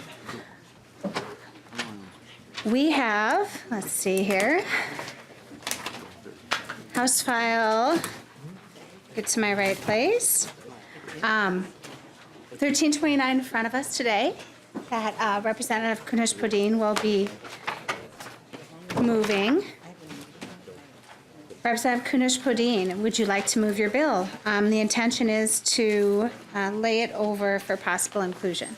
I so move. Thank you, Madam Chair. Representative Kunesh-Podein, did you have an amendment? Nope, you don't. No, I don't believe I have an Okay, amendment. got it. Thank you. Sorry, I have other papers. Threw me for a below loop. mine. Sorry about that. Great. So, would you like to proceed with your? Yeah, I had my amendment for my other bill, which you don't want on your bill. So, would you like to proceed with describing your bill? Thank you, Madam Chair, and I might have messed up your organization up there, And, but thank you. So I move that 1329 be before us with the intention of laying it over for possible inclusion. Go ahead. Thank you, Madam Chair, and thank you, members. Minnesota has high-value standards for many professions, doctors and nurses, accountants, and building trades. The same should be true for our teachers. But in 2017, the legislature dramatically changed our teaching licensing system. And I am a teacher. I've been teaching for over 20 years. I've been a classroom teacher, licensed library media specialist as well. So those changes in 2017 changed our teaching licensing system quite a bit, and the goal was to make it less complex. But what we really did was drastically reduce the requirements to teach in Minnesota classrooms. We don't need to lower the standards to make teaching license system easier to navigate. That's the bottom line. And that's why I am introducing House File 1329 to fix the tiered licensing system and restore our high standards for teaching. I just want to note one thing about this bill. Nothing in this bill prevents a highly qualified teacher from out of state from teaching in Minnesota. You might remember that this was a big reason that proponents wanted to change the laws in the very first place. What this House file would do, House File 1329, it would close the loophole that allows a candidate to attain Tier 3 license without having completed any teacher preparation, which is absolutely critical for students to succeed. It limits Tier 2 eligibility to individuals who are actively working toward a Tier 3 license. This change yet again recognizes the importance of rigorous teacher preparation. This House File 1329 eliminates the requirement that ties a teacher's summative evaluation to their licensure status. Right now, principals have too much power over a teacher's license. Just one bad or one flawed evaluation or a personal interpretation by a principal can prevent a teacher from obtaining that licensure. This bill would require districts to report to PELSB the number of teachers at each tier in each building. Parents should know if their student's teacher has no formal training on how to teach. This bill gives Tier 1 teachers the freedom to be part of the teacher bargaining unit and the protection against exploitation. Today, I would like to invite 4 educators and 1 aspiring teacher to share more about why these changes are important to our students and to the professional teachers in front of them every single day. So at this time, I would like to invite my testifiers. Thank you, Representative Kunesh-Podein. Please, whoever's testifying first, just state your name for the record and proceed.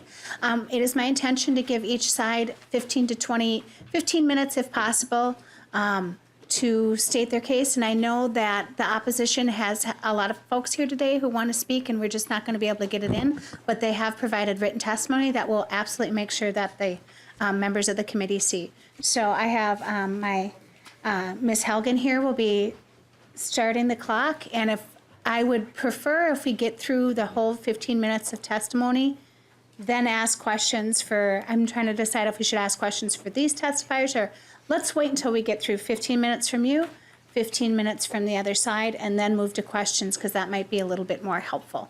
So we are starting right now. Thank you. State your name for the record and proceed. Yes, my name is Dennis Strawn. Good morning, Madam Chair and members of the committee.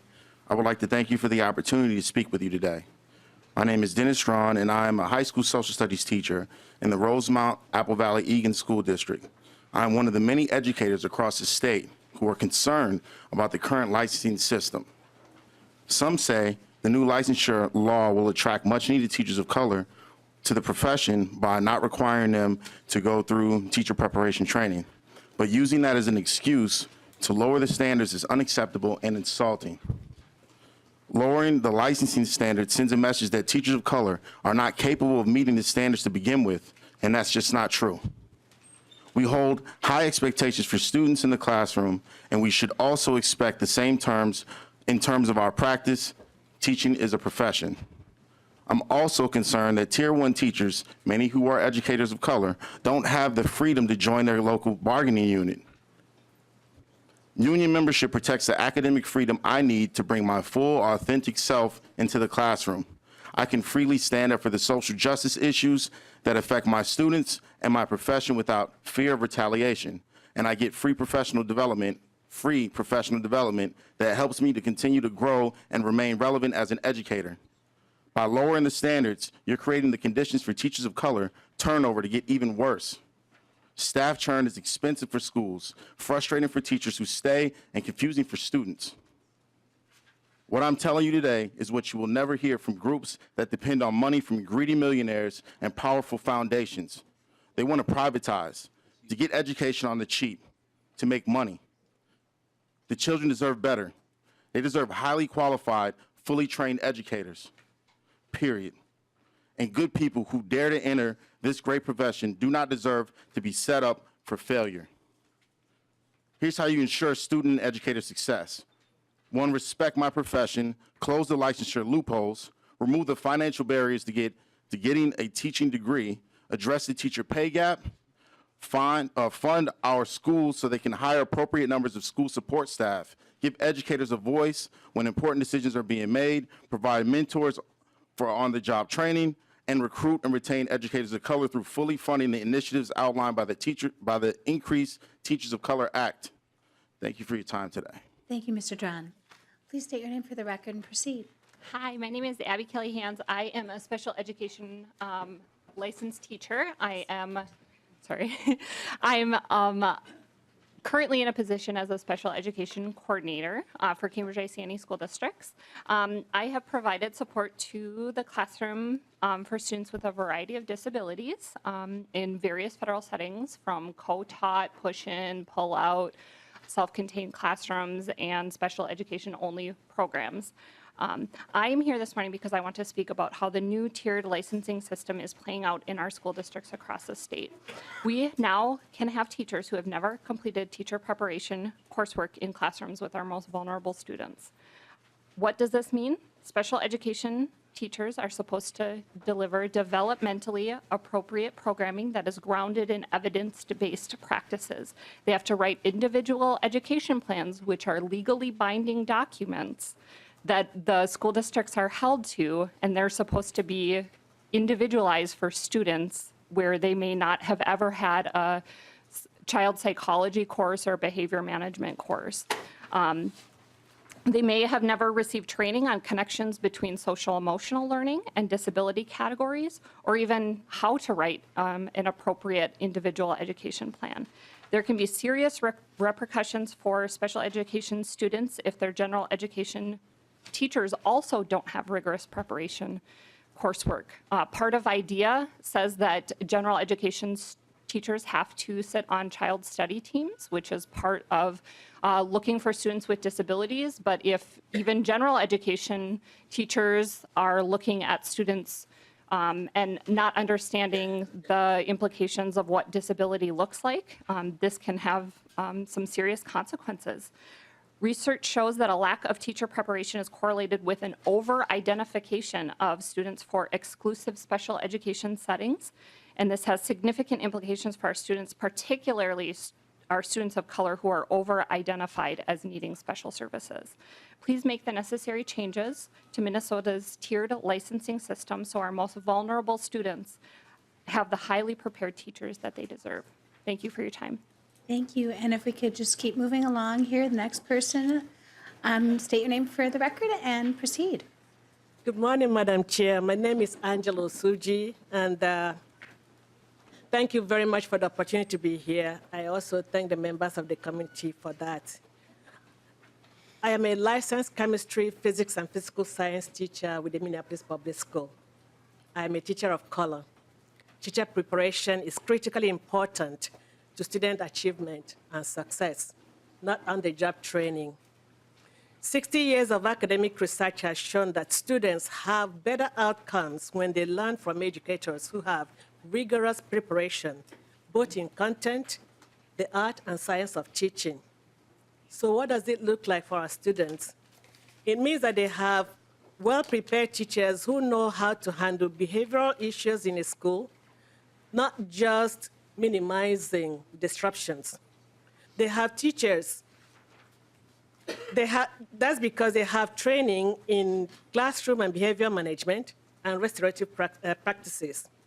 It means they have well-prepared teachers who are equipped to discuss issues surrounding race, culture, ethnicity, religion, or sexual orientation, so all students feel safe, welcomed, and engaged at school. That's because they have training in cultural competency. It means they have well-prepared science teachers who understand science and engineering practices, the cross-cutting concepts, and the core disciplinary ideas. That's because they have teachers who have training in how to teach science. Unfortunately, Minnesota's current law undervalues teacher preparation and makes it optional. This has dramatic implications for all our students, but also profound implications for all the students who need it the most. Minnesota needs to close the loophole that allows a candidate to attend a Tier 3 licensure without completing a teacher preparation program. Thank you very much for listening this morning, and please close the loophole. Thank you, Ms. Oshu. Next testifier, state your name for the record and proceed. Caitlin Lillis. Good morning, Madam Chair and members of the committee. Thank you for the opportunity to testify today. My name is Caitlin Lillis. I'm an elementary education major at Minnesota State University, Moorhead. I'm also the Education Minnesota Student Program President. I've been working for the past 4 years to complete my teacher preparation program. During this time, I have collected thousands of dollars of debt because my preparation program requires just about 1,000 unpaid hours in the classroom over the 4 years, which means that I don't have enough time to work and fully pay for my program. Even before that, working 25 hours a week wasn't enough to pay for tuition, living expenses, and all of the fees for the tests that I have to take to get my teacher's license. I know that successfully completing this program is worth it because it's going to help me to become a more effective teacher. All of the experiences I have had are vital to preparing me for my own classroom. I'm currently student teaching, and even so, I feel like I have barely scratched the surface of experience. You need to use what you learn and work with real students in real situations, and it is more than just knowing the academic content needed for the classroom. It is knowing how students work and what they need to be successful. Under the current law, someone such as my husband, who is working towards a mechanical engineering degree, could apply for a license and eventually reach the same licensure level that I am entering the field at, even though they have no training in the art and science of teaching. He doesn't understand classroom and behavior management, childhood brain development, social emotional learning, or how to teach children from other cultures. I'm not trained in thermodynamics, statics and dynamics, materials science, or design safety. There is no way I would be hired as a mechanical engineer, and rightfully so. My future customers would be horrified to learn I had no training in engineering, just as I expect parents will react when they learn more about what this law did to teaching. Minnesotans value high standards for many professions. The same should be true for our teachers. Thank you for your time. Thank you, Ms. Lillis. Next testifier, state your name for the record and proceed. Madam Chair, my name is Becky Hespin. I am a special education program ESP in the Osseo School District. I have been a special education ESP for 27 years. As an ESP, my primary job responsibility is to support students in the classroom. I'm there to reinforce instruction that has already been given. I support the classroom learning environment so teachers can teach and the students can learn. My concern with the tiered licensure system is that my role will now switch from supporting students to supporting teachers that don't have the correct preparation. I see firsthand how teacher preparation affects classroom management and appropriate relationships with students, especially with special education students. Teachers need to understand how all students learn, and the best way that they learn, they need to know how to differentiate curriculum. It's critical to the success of our students. We only get one chance to give our students a quality education. Instead of putting money and resources into these low tiers, we should be putting those resources in to grow our own programs like we have in OSSEO to support ESPs who want to move into the teaching profession. Thank you. Thank you, Ms. Hespin. I think that's all we have signed up for testimony in support. We have 3 minutes left if there's anybody else in support that would like to testify. I'm seeing one person left. We'll let you state your testimony, and then if we go a little bit over, I'll add that to the other side as well. Please state your name for the record and proceed. My name is Laura Mogelson. Madam Chair, members of the committee, Congresswoman, thank you for allowing me to testify in support of this bill. I am here from the University of Minnesota Twin Cities, representing MACD, which is the Minnesota Association of Colleges of Teacher Education. MACD supports a focus on high standards for licensure that are measurable and consistent. Specific changes in this bill that help us achieve this goal are removing the option to earn a Tier 2 without being enrolled in or having completed an approved teacher preparation program, and that includes alternative preparation. And second, the removal of the option to achieve a Tier 3 license based on 3 years of Tier 2 teaching with no improvement plan. Our concern is around the lack of parity between the pathways to Tier 3 licensure, C lines 3.20 to 4.4. The option to earn a Tier 3 license after 3 years of teaching with a Tier 2 license and not being on an improvement plan does not meet the bar of a Tier 3 license. This option creates a loophole through which a teacher without pedagogical preparation or content coursework could be licensed with parity to a Tier 3 professional licensed teacher in Minnesota based only on the recommendation of an individual employer's evaluation. This assessment may or may not even be aligned with Minnesota statutes and rules. Thank you, Madam Chair and members of the committee. Thank you, Ms. Mokelson. We still have 1:30 left, if anybody wants to say anything. Thank you, Madam Chair. I think we're ready to move on. Okay, would you like to make any comments before we move on to the opposition? I just want to remind the audience and the members here that going into teaching is not, it's not a fluffy job, it's a hard job. And we put in a lot of time and energy and money into our profession. As a 35-year-old single mom, I made that choice of going into the teaching profession. And it was a hardship for my family. Single mom doing daycare in my home, working a part-time job on the weekend, going to weekend college. But I knew that it was important for me that I got all of the training and understood the complexity of what it's like to educate the children of the future. And yeah, it was hard. It took me years and years to pay off my student loan.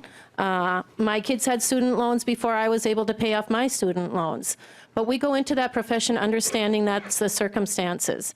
And if I hadn't had the training that I received, if I had not gone through the student training that I had, I wouldn't have been the teacher that I am today. And I find that it's hurtful and it is insulting when Minnesota would think that somebody could come into the classroom without having gone through those training, without having had the mentoring, without having had the pedagogy, and could do my job. I was telling somebody, I cut my husband's hair since I met him for over 20 years. I've cut his hair. I'm not a licensed hairdresser. Does that mean that I could walk into a salon and say, hey, I know how to cut hair? Let me try this on here, let me get in here and cut. No, there are licensure, there are laws, there are rules for that.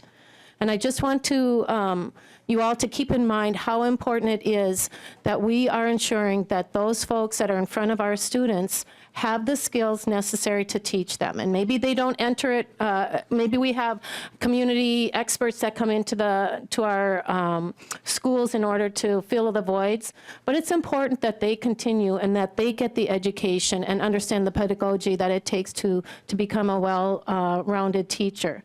And so with that, Madam Chair, I turn it over to our next testifiers. All right, thank you. And I do have a list started here. So I have Ms. Dietrich, and then Jason Mix, Nicole Tescher on deck. Why don't you state your name for the record and proceed? We'll give you a few minutes to get settled. All right, Ms. Dietrich, state your name for the record and proceed. Thank you. Thank you, Madam Chair and members of the committee.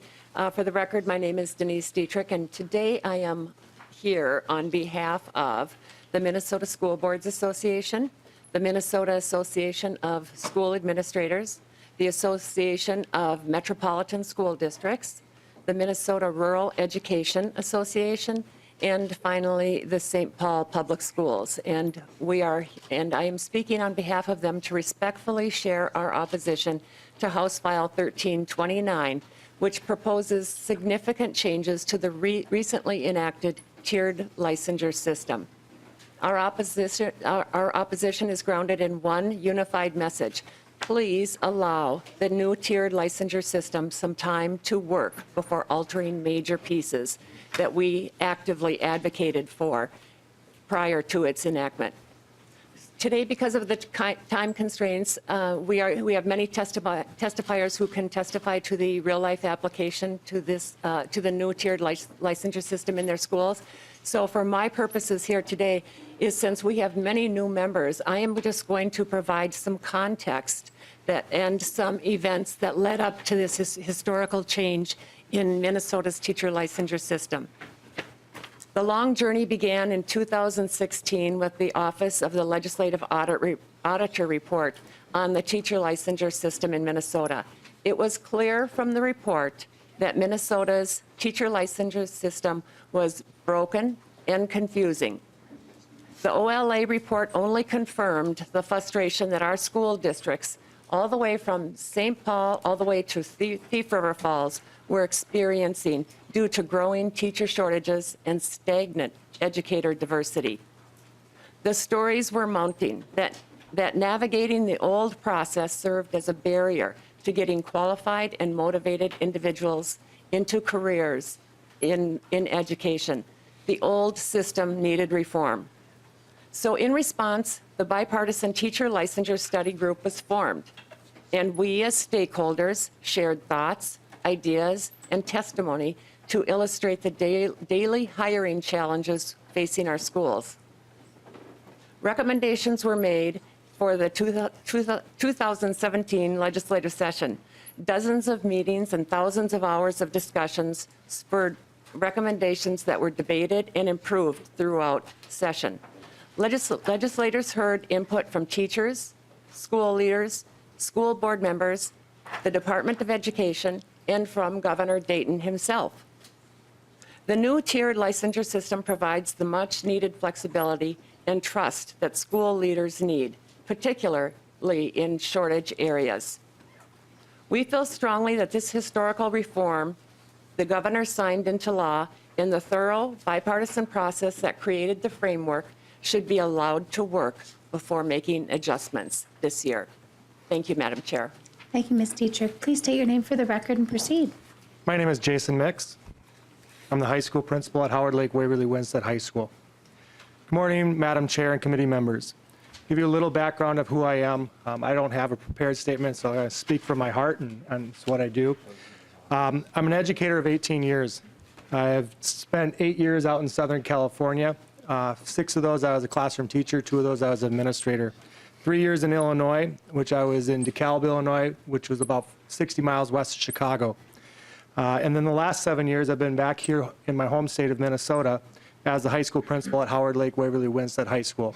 Our school district is about 1,200 students. My high school is a little under 350 students, to give you context of where I'm at.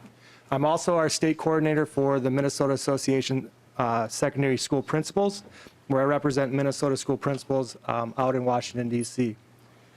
And I have significant concerns about some of these changes to the tiered licensure systems.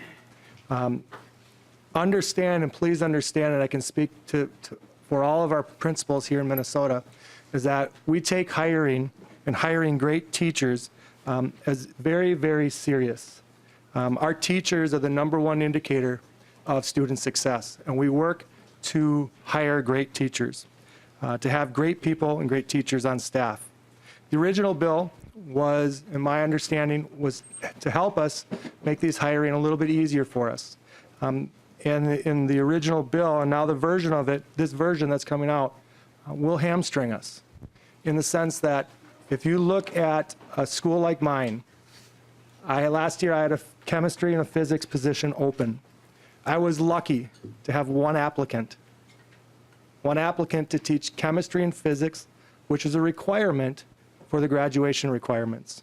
Had I not had that one applicant, come September 4th, I had to have a conversation with those students and the parents as far as who was going to teach. I'm not sure what we would do, but that's under my responsibility. And it allows us to take a person that may have a master's degree in chemistry or physics, to allow them to work with a mentor teacher, to allow them to work with me as the school administrator, to begin and build their teaching career if that's where they want to go. Removing some of these provisions removes our ability to grow our own as we would have in industry or in private business. I ask you to think about that. Another concern, my apologies. Sorry. Another concern I have. Just want to make sure other folks get a chance to stop. One more thing here. One more concern I have is the reporting out of the Tier 1 and Tier 2 Tier 1 and Tier 2 teachers. What I see that being is unintended consequences towards our teachers, our students, and our schools.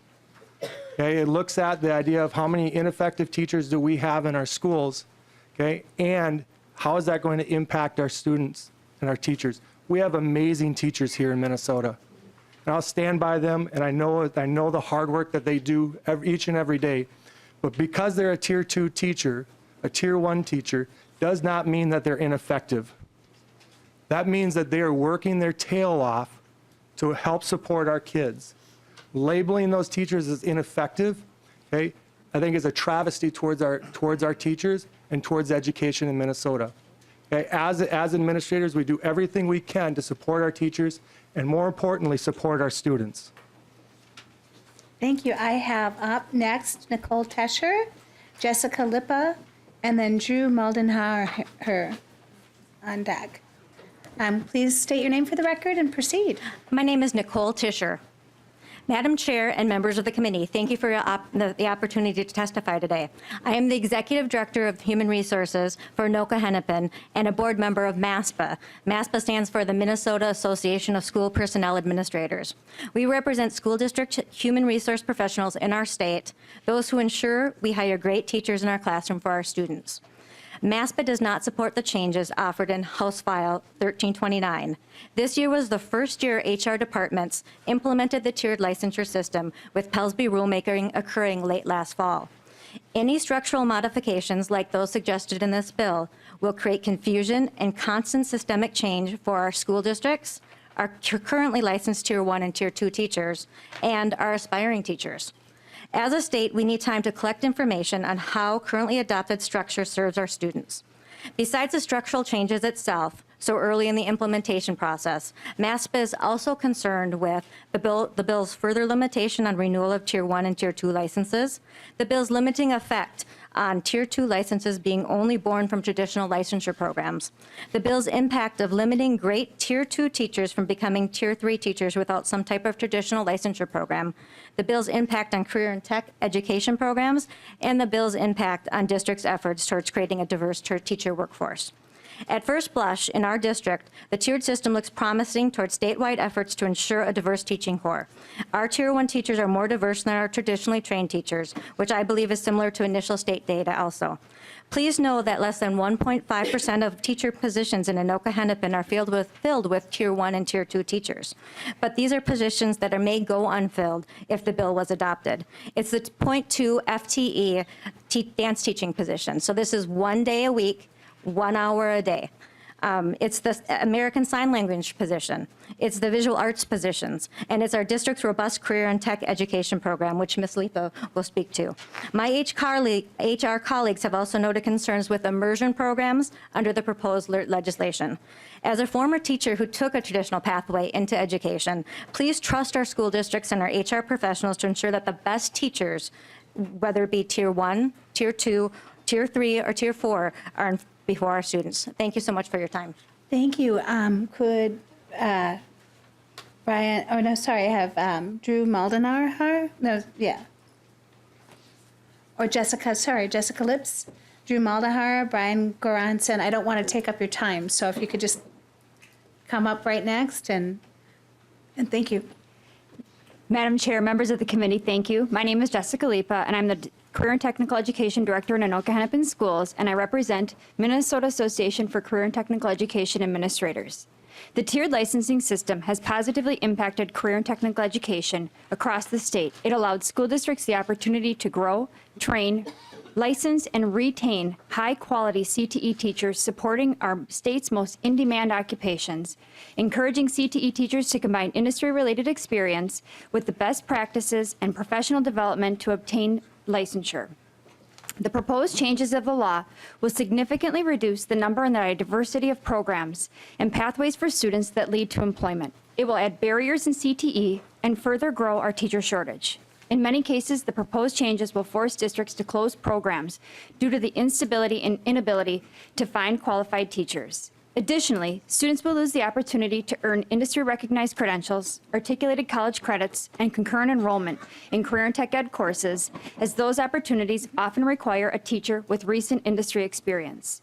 It will be impossible to recruit the best and most qualified candidates from industry if there is no opportunity for job stability beyond 1 year. Unfortunately, telling a candidate there is at least one renewal, but beyond that, it's up to board discretion, does not offer confidence in job stability and security. Because of the additional changes and limitations proposed, CTE teachers will not have the opportunity to move or to obtain other tiers because of the lack of teacher preparation programs available. And for career pathways licenses, there is no state standards or programs for those areas, so there is no option for portfolio, and there are no teacher preparation programs for enrollment. Removing opportunities to obtain and move to other tiered licenses, including limiting renewal options, will have devastating impacts to CTE and to school districts. Finally, I leave you with this. 47% of career and tech ed teachers in our state are on special permissions, Tier 1 and Tier 2, so our impact is very high. I ask you now to listen to Drew Moldenhauer, who is a Tier 2 teacher in our school district, who can give you a personalized example of his experience. Thank you, Mr. Moldenhauer. State your name for the record and proceed. Drew Moldenhauer.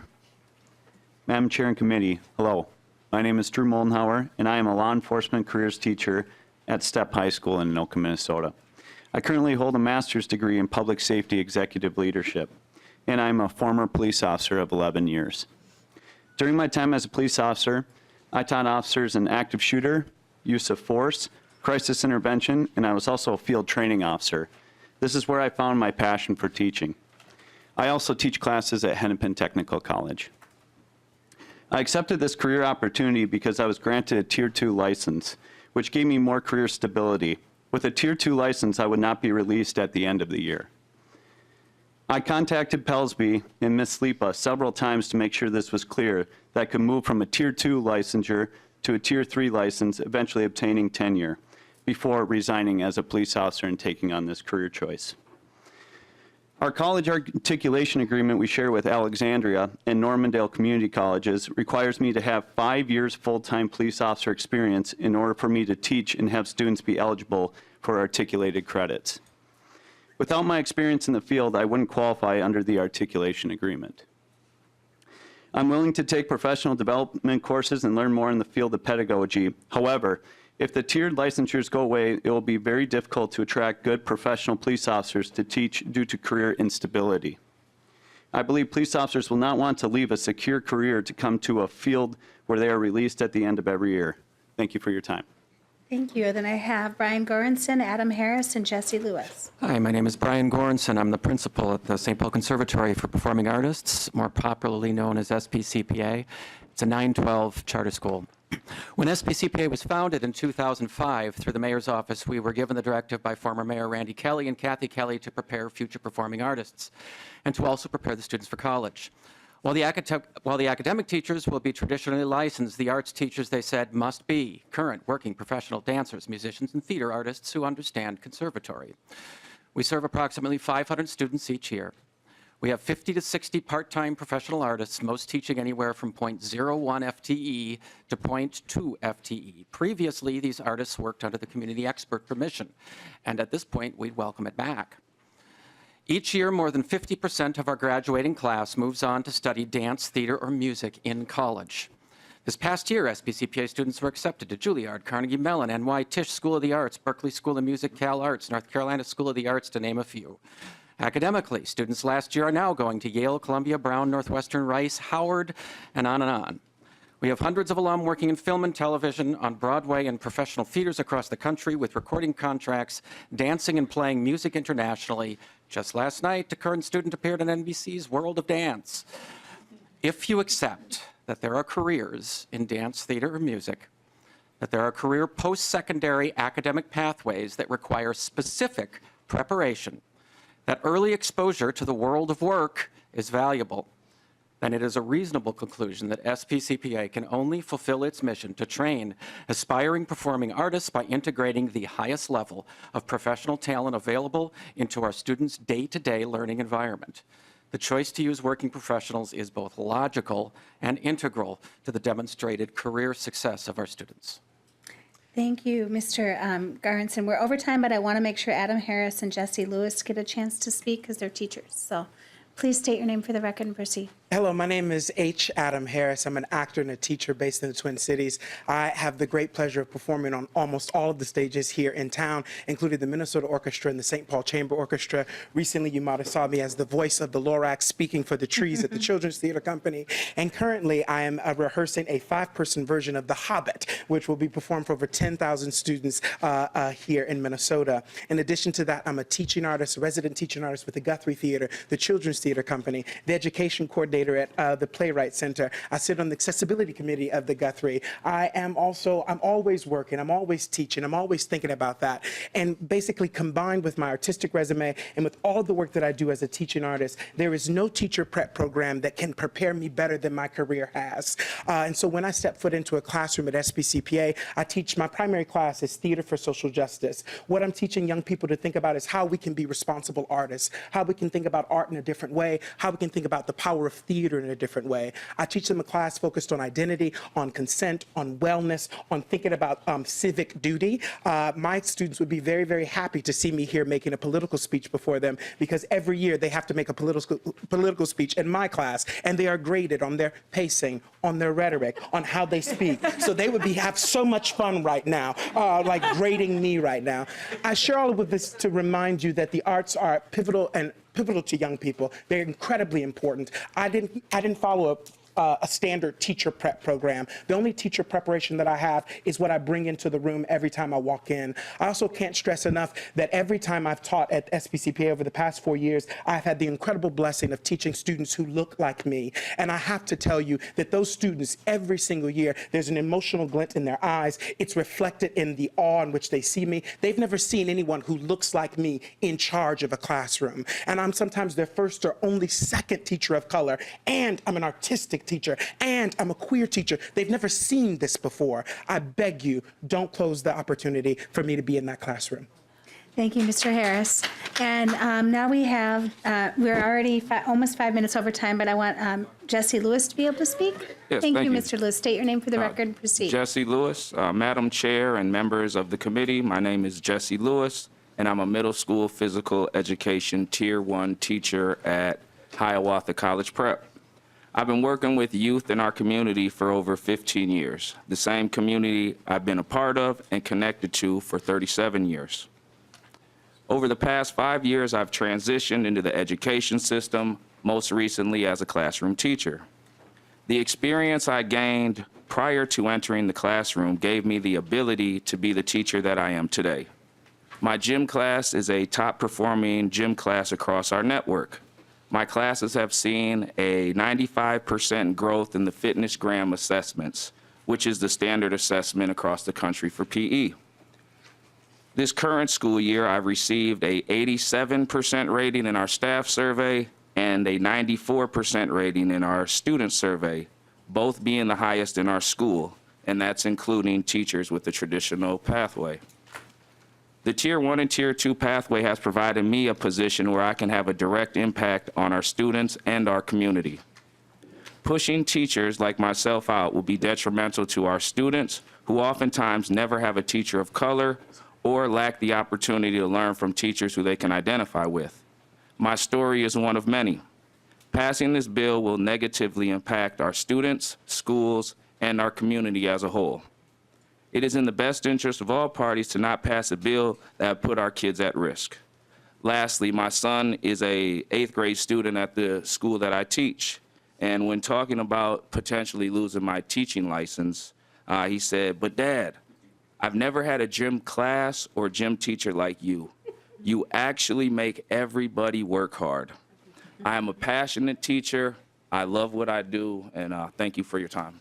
Thank you so much, Mr. Lewis. Now, I did give 5 more minutes to the opposition, but I thought it was important to have some teacher voices. And that being said, as a chair, I just want to thank all of the teachers and ESPs that are in the audience today, testifying on all 4 bills we had up today. The work that you do in our classroom means a lot to our future generation, and I'm not just saying that because I'm married to a teacher of 27 years. So with that, Ms. Kunesh-Podein, Representative Kunesh-Podein, would you like to say anything else? Otherwise, I'm going to open it up for questions. We do have a committee coming in right after us, so I'd like to be done by 12:35 to give time for staff to move things around. Keep in mind, this bill is just being laid over for possible inclusion. There's a lot more work to be done on it. But with that, Representative Kunesh-Podein. Thank you, Madam Chair, and thank you for all of you who testified here today. And I especially want to thank those that those individuals that have stepped into those teaching roles where we have found to be short of. I think it's important to know that this bill is not about putting those down that don't have their licensure and elevating those that do, especially when it comes to filling in those very difficult areas, because what this bill does is it provides the availability for our school districts and our superintendents to use that good cause renewal. If you're doing a good job in your area, then we want to keep you as a teacher. But what we really want to do is we want to make you the best teacher that you can be. We want to make you the best teacher for your students. And so this is not about licensed versus non-licensed teachers right now, or those with a degree or not a degree. It's about ensuring that we are providing areas for you to improve as a teacher and encourage you to continue down those roads, because we need the passion that we've seen here this morning. With that, we're open for questions. And I also wanted to mention Mr. Luizzi is here from Pels B2 to answer any technical questions. He didn't want to take up time testifying further, but he's here in case anybody has any questions. So I have on the list Representative Erdahl. Thank you, Madam Chair. Just quick comments here. I've had questions about this tiered licensure system that concerned me in the past. Could a Tier 1 teacher be hired over a Tier 4 if the Tier 4 was available? Will qualified teachers from out of state be able to teach in Minnesota pedagogy? These are concerns that I had. And there are changes in this bill presently, in Representative Kunesh-Podein's bill, that I could support at some point. But in a larger sense, the current law just passed, as Ms. Dietrich pointed out. It is supported substantially in greater Minnesota, where we have serious shortage problems, and it's even supported in an editorial today with the Star Tribune. And so I think we need to take time to see how this works, not throw it away after just a year. And again, in another larger sense, the comments about lack of preparation, the needs for preparation, of mentoring. I mean, we have greater problems that, frankly, the current law and the proposed bill today are only nibbling at the corners. We have problems in how we prepare our teachers, how we support our teachers, and how we pay our teachers. And we need to address that. And if you want to know, I've got plans for all of those, but that's for another time. Thank you. Thank you, Representative Erdahl. Representative Bennett. Thank you, Madam Chair. And I just, before I ask my question, I do have a question. I'd like to echo Representative Erdahl's concern, but I'm a bit perplexed and confused as to why we would be bringing this up right now, these changes, when this just went into effect this year. And so to me, you would give something a chance and see if there are issues. We haven't had a chance to even figure out if there are issues. But my question has to do with Tier 1. And some of the testimony I heard were giving the idea that maybe our schools are going to be flooded with all these unqualified teachers. We heard from a number of very passionate Tier 1 teachers who are saying this is a legitimate way to work into the teaching field and why we need more than just that 1-year window. Tier 1 is hugely important to Greater Minnesota. In Albert Lea, we had an opening for, I believe it was an accounting class. This was a number of years ago, and there were no applicants for it. So we actually, in our school district, took a teacher who had a master's degree, or not a teacher, an office staff person who had a master's degree in accounting, and that person became the community expert. That's what it was called back then. My question is, we have had the community expert option for many, many years in our school districts. And I don't believe I ever heard of widespread issues that those teachers or people teaching in that category were having issues. So is there evidence that on all the years we've had community experts in our schools that somehow these people have not been effective? Is there evidence in the classroom, in test scores and so on? Because I haven't seen that evidence. It seems to me it's an option that schools need to have, and we've just given them more flexibility and availability of using that option with the current system. Representative Kunesh-Podein. Thank you, Madam Chair, and thank you, Representative Bennett. My first response is to your questions about why do we do this after 1 year is I would prefer to be more proactive than reactive. Do we want to sit around and wait for something to happen before we make changes? And in response to the rest of your question, I think I will pass it over to the expert. Please state your name for the record and proceed. My name is Sarah Ford. I work with Education Minnesota. I do education policy research. I'm also a parent of 2 children in public school, and 2 weeks ago we got a letter from our children's high school saying they're both enrolled in Spanish.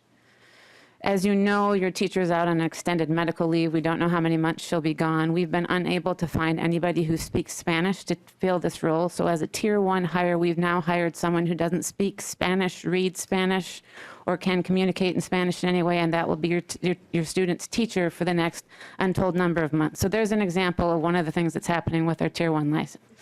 On the question of why now, I challenge the body to think a little bit. There's been a context established that outstate Minnesota and clearly all the administrative groups need this, need this, need this. There's no question that it's harder and harder and harder to hire teachers, especially in the rural districts where starting pay is sometimes around $39,000 a year, and average student loan payments are between $300 and $450 a month. There's no question that that's a crisis. The question is, does this body or the legislator respond to that crisis by saying, let's just make it easier to hire anybody, or let's address the reason that 1 out of 3 teachers leaves this profession in the first 5 years. 1 out of every 3 teachers leaves this profession. It's been called an exodus. It's a higher teaching attrition rate than we have in any other like field. And if we want to drill down into the details, we can find out that teachers of color are actually leaving at a rate 24% higher than our white teachers. And if we want to drill down into why that is and address that problem honestly, I would think administrative groups and teacher groups and legislative groups would all want to dig into that seriously and look at what's happened with teacher pay relative to student loan debt. What happens when you increase student class load, but you have the worst counselor to student ratio in the country? What happens when you have mental health needs that are unmet?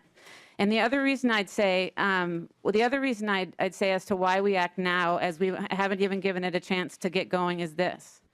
60 years of academic peer-reviewed research will show you that teachers who've had robust training in both content and pedagogy lead to higher academic outcomes. Why are we waiting to see if Minnesota is going to buck that trend? I dropped my son off for high school last year, and I was dressed up, and he said, 2 years ago, why are you dressed up? I said, I have to testify before the legislature. I said, what are you going to say? I said, you won't believe me. He said, no, tell me, what are you going to say? I'm going to say that your physics teacher ought to know physics. And he got out of the car and he laughed at me. He said, you're just kidding. And I cried. And I cried. And drove here to testify that physics teachers ought to know physics. There is a larger context here. Teachers are leaving the field at a rate called an exodus, and we ought to be dealing with those particulars. Thank you. Thank you, Ms. Ford. Representative Bennett, quick follow-up, then I have 3 more member questions, and then we're going to move on. Thank you, Madam Chair. And I guess I'd just like to restate my question because I don't think I had an answer for that. But my question is, with our community experts that have been around for many, many years, is there a widespread issue of a lack of effectiveness? I understand these people come in with qualifications that we wouldn't perhaps want, but are there lower test scores? Are there widespread complaints from parents after the fact that their child's not getting an appropriate education from these community experts? Ms. Ford again, or Representative Kunesh-Podein, and then I want to just make sure we have 3 more, or Mr. Luizzi is now joining us as well. And otherwise, we have 3 more member questions. In Minnesota, I'm not aware of peer-reviewed research on the community expert versus fully prepared teacher, but nationwide, we have 60 years of that research to show that that students who are taught by educators either teaching outside of the field for which they were trained or teaching without training altogether have lower academic achievement than the students who are taught by teachers with robust training in both content and pedagogy. Thank you, Ms. Ford. Representative Bierman.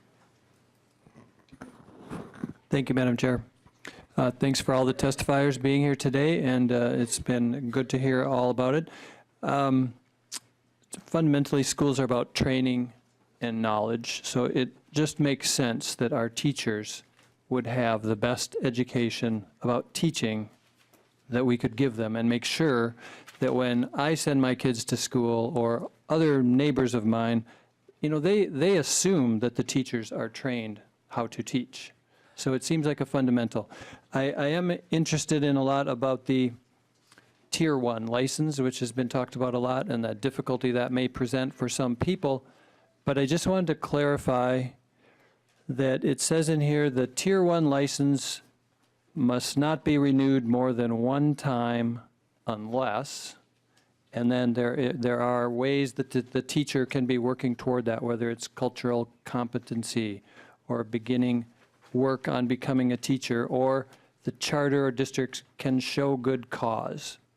Mr. Luizzi, that sounds like a question for you. Oh, sorry. Which opens up a whole range, and I just wonder about, you know, we heard about schools that have difficulty finding people. Maybe they rely on the community expert, which seems like a legitimate and bona fide way to solve that over a period of time. But ultimately, we want people who want to be in the profession teaching and moving forward to get the education they need. But I just wanted you to talk about show good cause, what other options that could be, and elaborate just a little bit, and then I have a follow-up too, please. Okay, Mr. Luizzi, quickly, please. Madam Chair, Representative, quickly. So, first of all, PELSB sees itself as a resource. We do the work of teacher licensure every day. We heard some inaccurate statements today, and I welcome anyone who has questions about accessing the tiered licensure system to call me. We act as a resource for everybody, and that includes legislators. So good cause is similar to the non-licensed community expert that was there before. So non-licensed community expert, all of those had to go before board review. Tier 1 breaks it up a bit, where some of them, if you do not have a licensed teacher apply, you don't have to go before board review. But then good cause, which is in actually the current law as well, after 4 years, you would have to evidence good cause. We just finished rulemaking that identified some key areas there where a district could say, this person does not speak the language of the class, so this is a good cause for us not to hire the licensed teacher, but hire this Tier 1 individual as well. So it provides the board an ability to review those applications on a case-by-case basis. And just statistically for you, the amount of Tier 1 issue licenses that the board has looked at so far is over 1,300. The board has denied 6. So less than 0.5% denial when we see those good cause. And of those 6, most of them were in related services. So a school psychologist that had no school psychology training. Thank you, Mr. Leedsey. Representative Bierman, follow-up. Thank you, Madam Chair. So the real question that I also had was well, I have a bunch of questions, but I know we're short of time, so I'll pick a different one. Can you tell me about the statewide outlines for mentorship in our schools? Are there statewide guidance, or is that by the local district as far as the mentorship part of this equation? Mr. Leedsey, or, yeah. Madam Chair, Representative Erdl might actually be a good one to speak to this as well. He has the mentorship bill. So what I can speak to is Tier 1.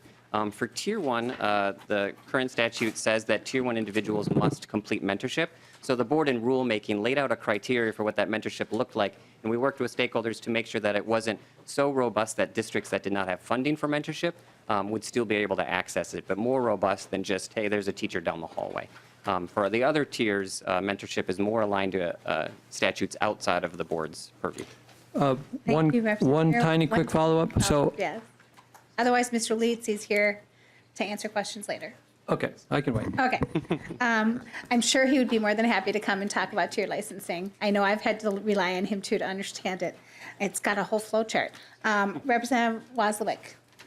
Thank you, Madam Chair. Just real quick, the community expert piece that you're talking about, is that in terms of what subjects? Was that all subjects could be a community expert? And then is that the same with the change that was made to this Tier 1? Mr. Leedsey. Madam Chair, Representative, yes, so non-licensed community expert by its term was really intended to be an expert in the field that maybe didn't have teacher prep, but you wanted that expert.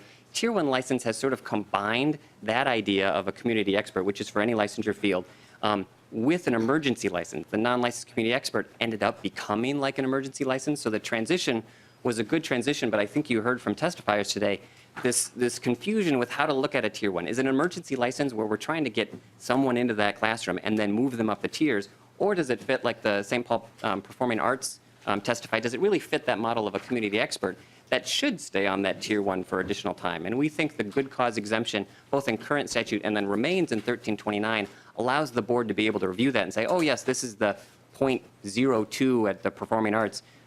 You can keep your Tier 1 for multiple years because it doesn't make sense for you to move up. Really keep that community expert aspect of Tier 1. Thank you, Representative Wozlowick, for the question, and Mr. Leedsey. And then we have final batter up, Representative Hewitt, and then we're going to be moving on because property taxes needs to get into this room. I'm on that committee. We're cool. Madam Chair, Okay. real quick, a statement here made by Mr. Strum, and not because he's from my district, but I love the statement. We hold our students at a high standard, and our ACT scores speak for themselves.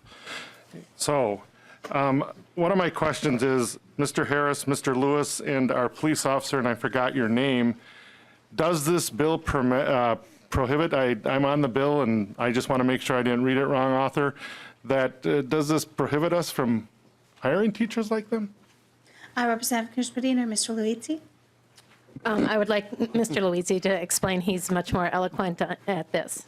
Eloquent. I just wait for the next committee, apparently. Madam Chair, Representative, no, it does not.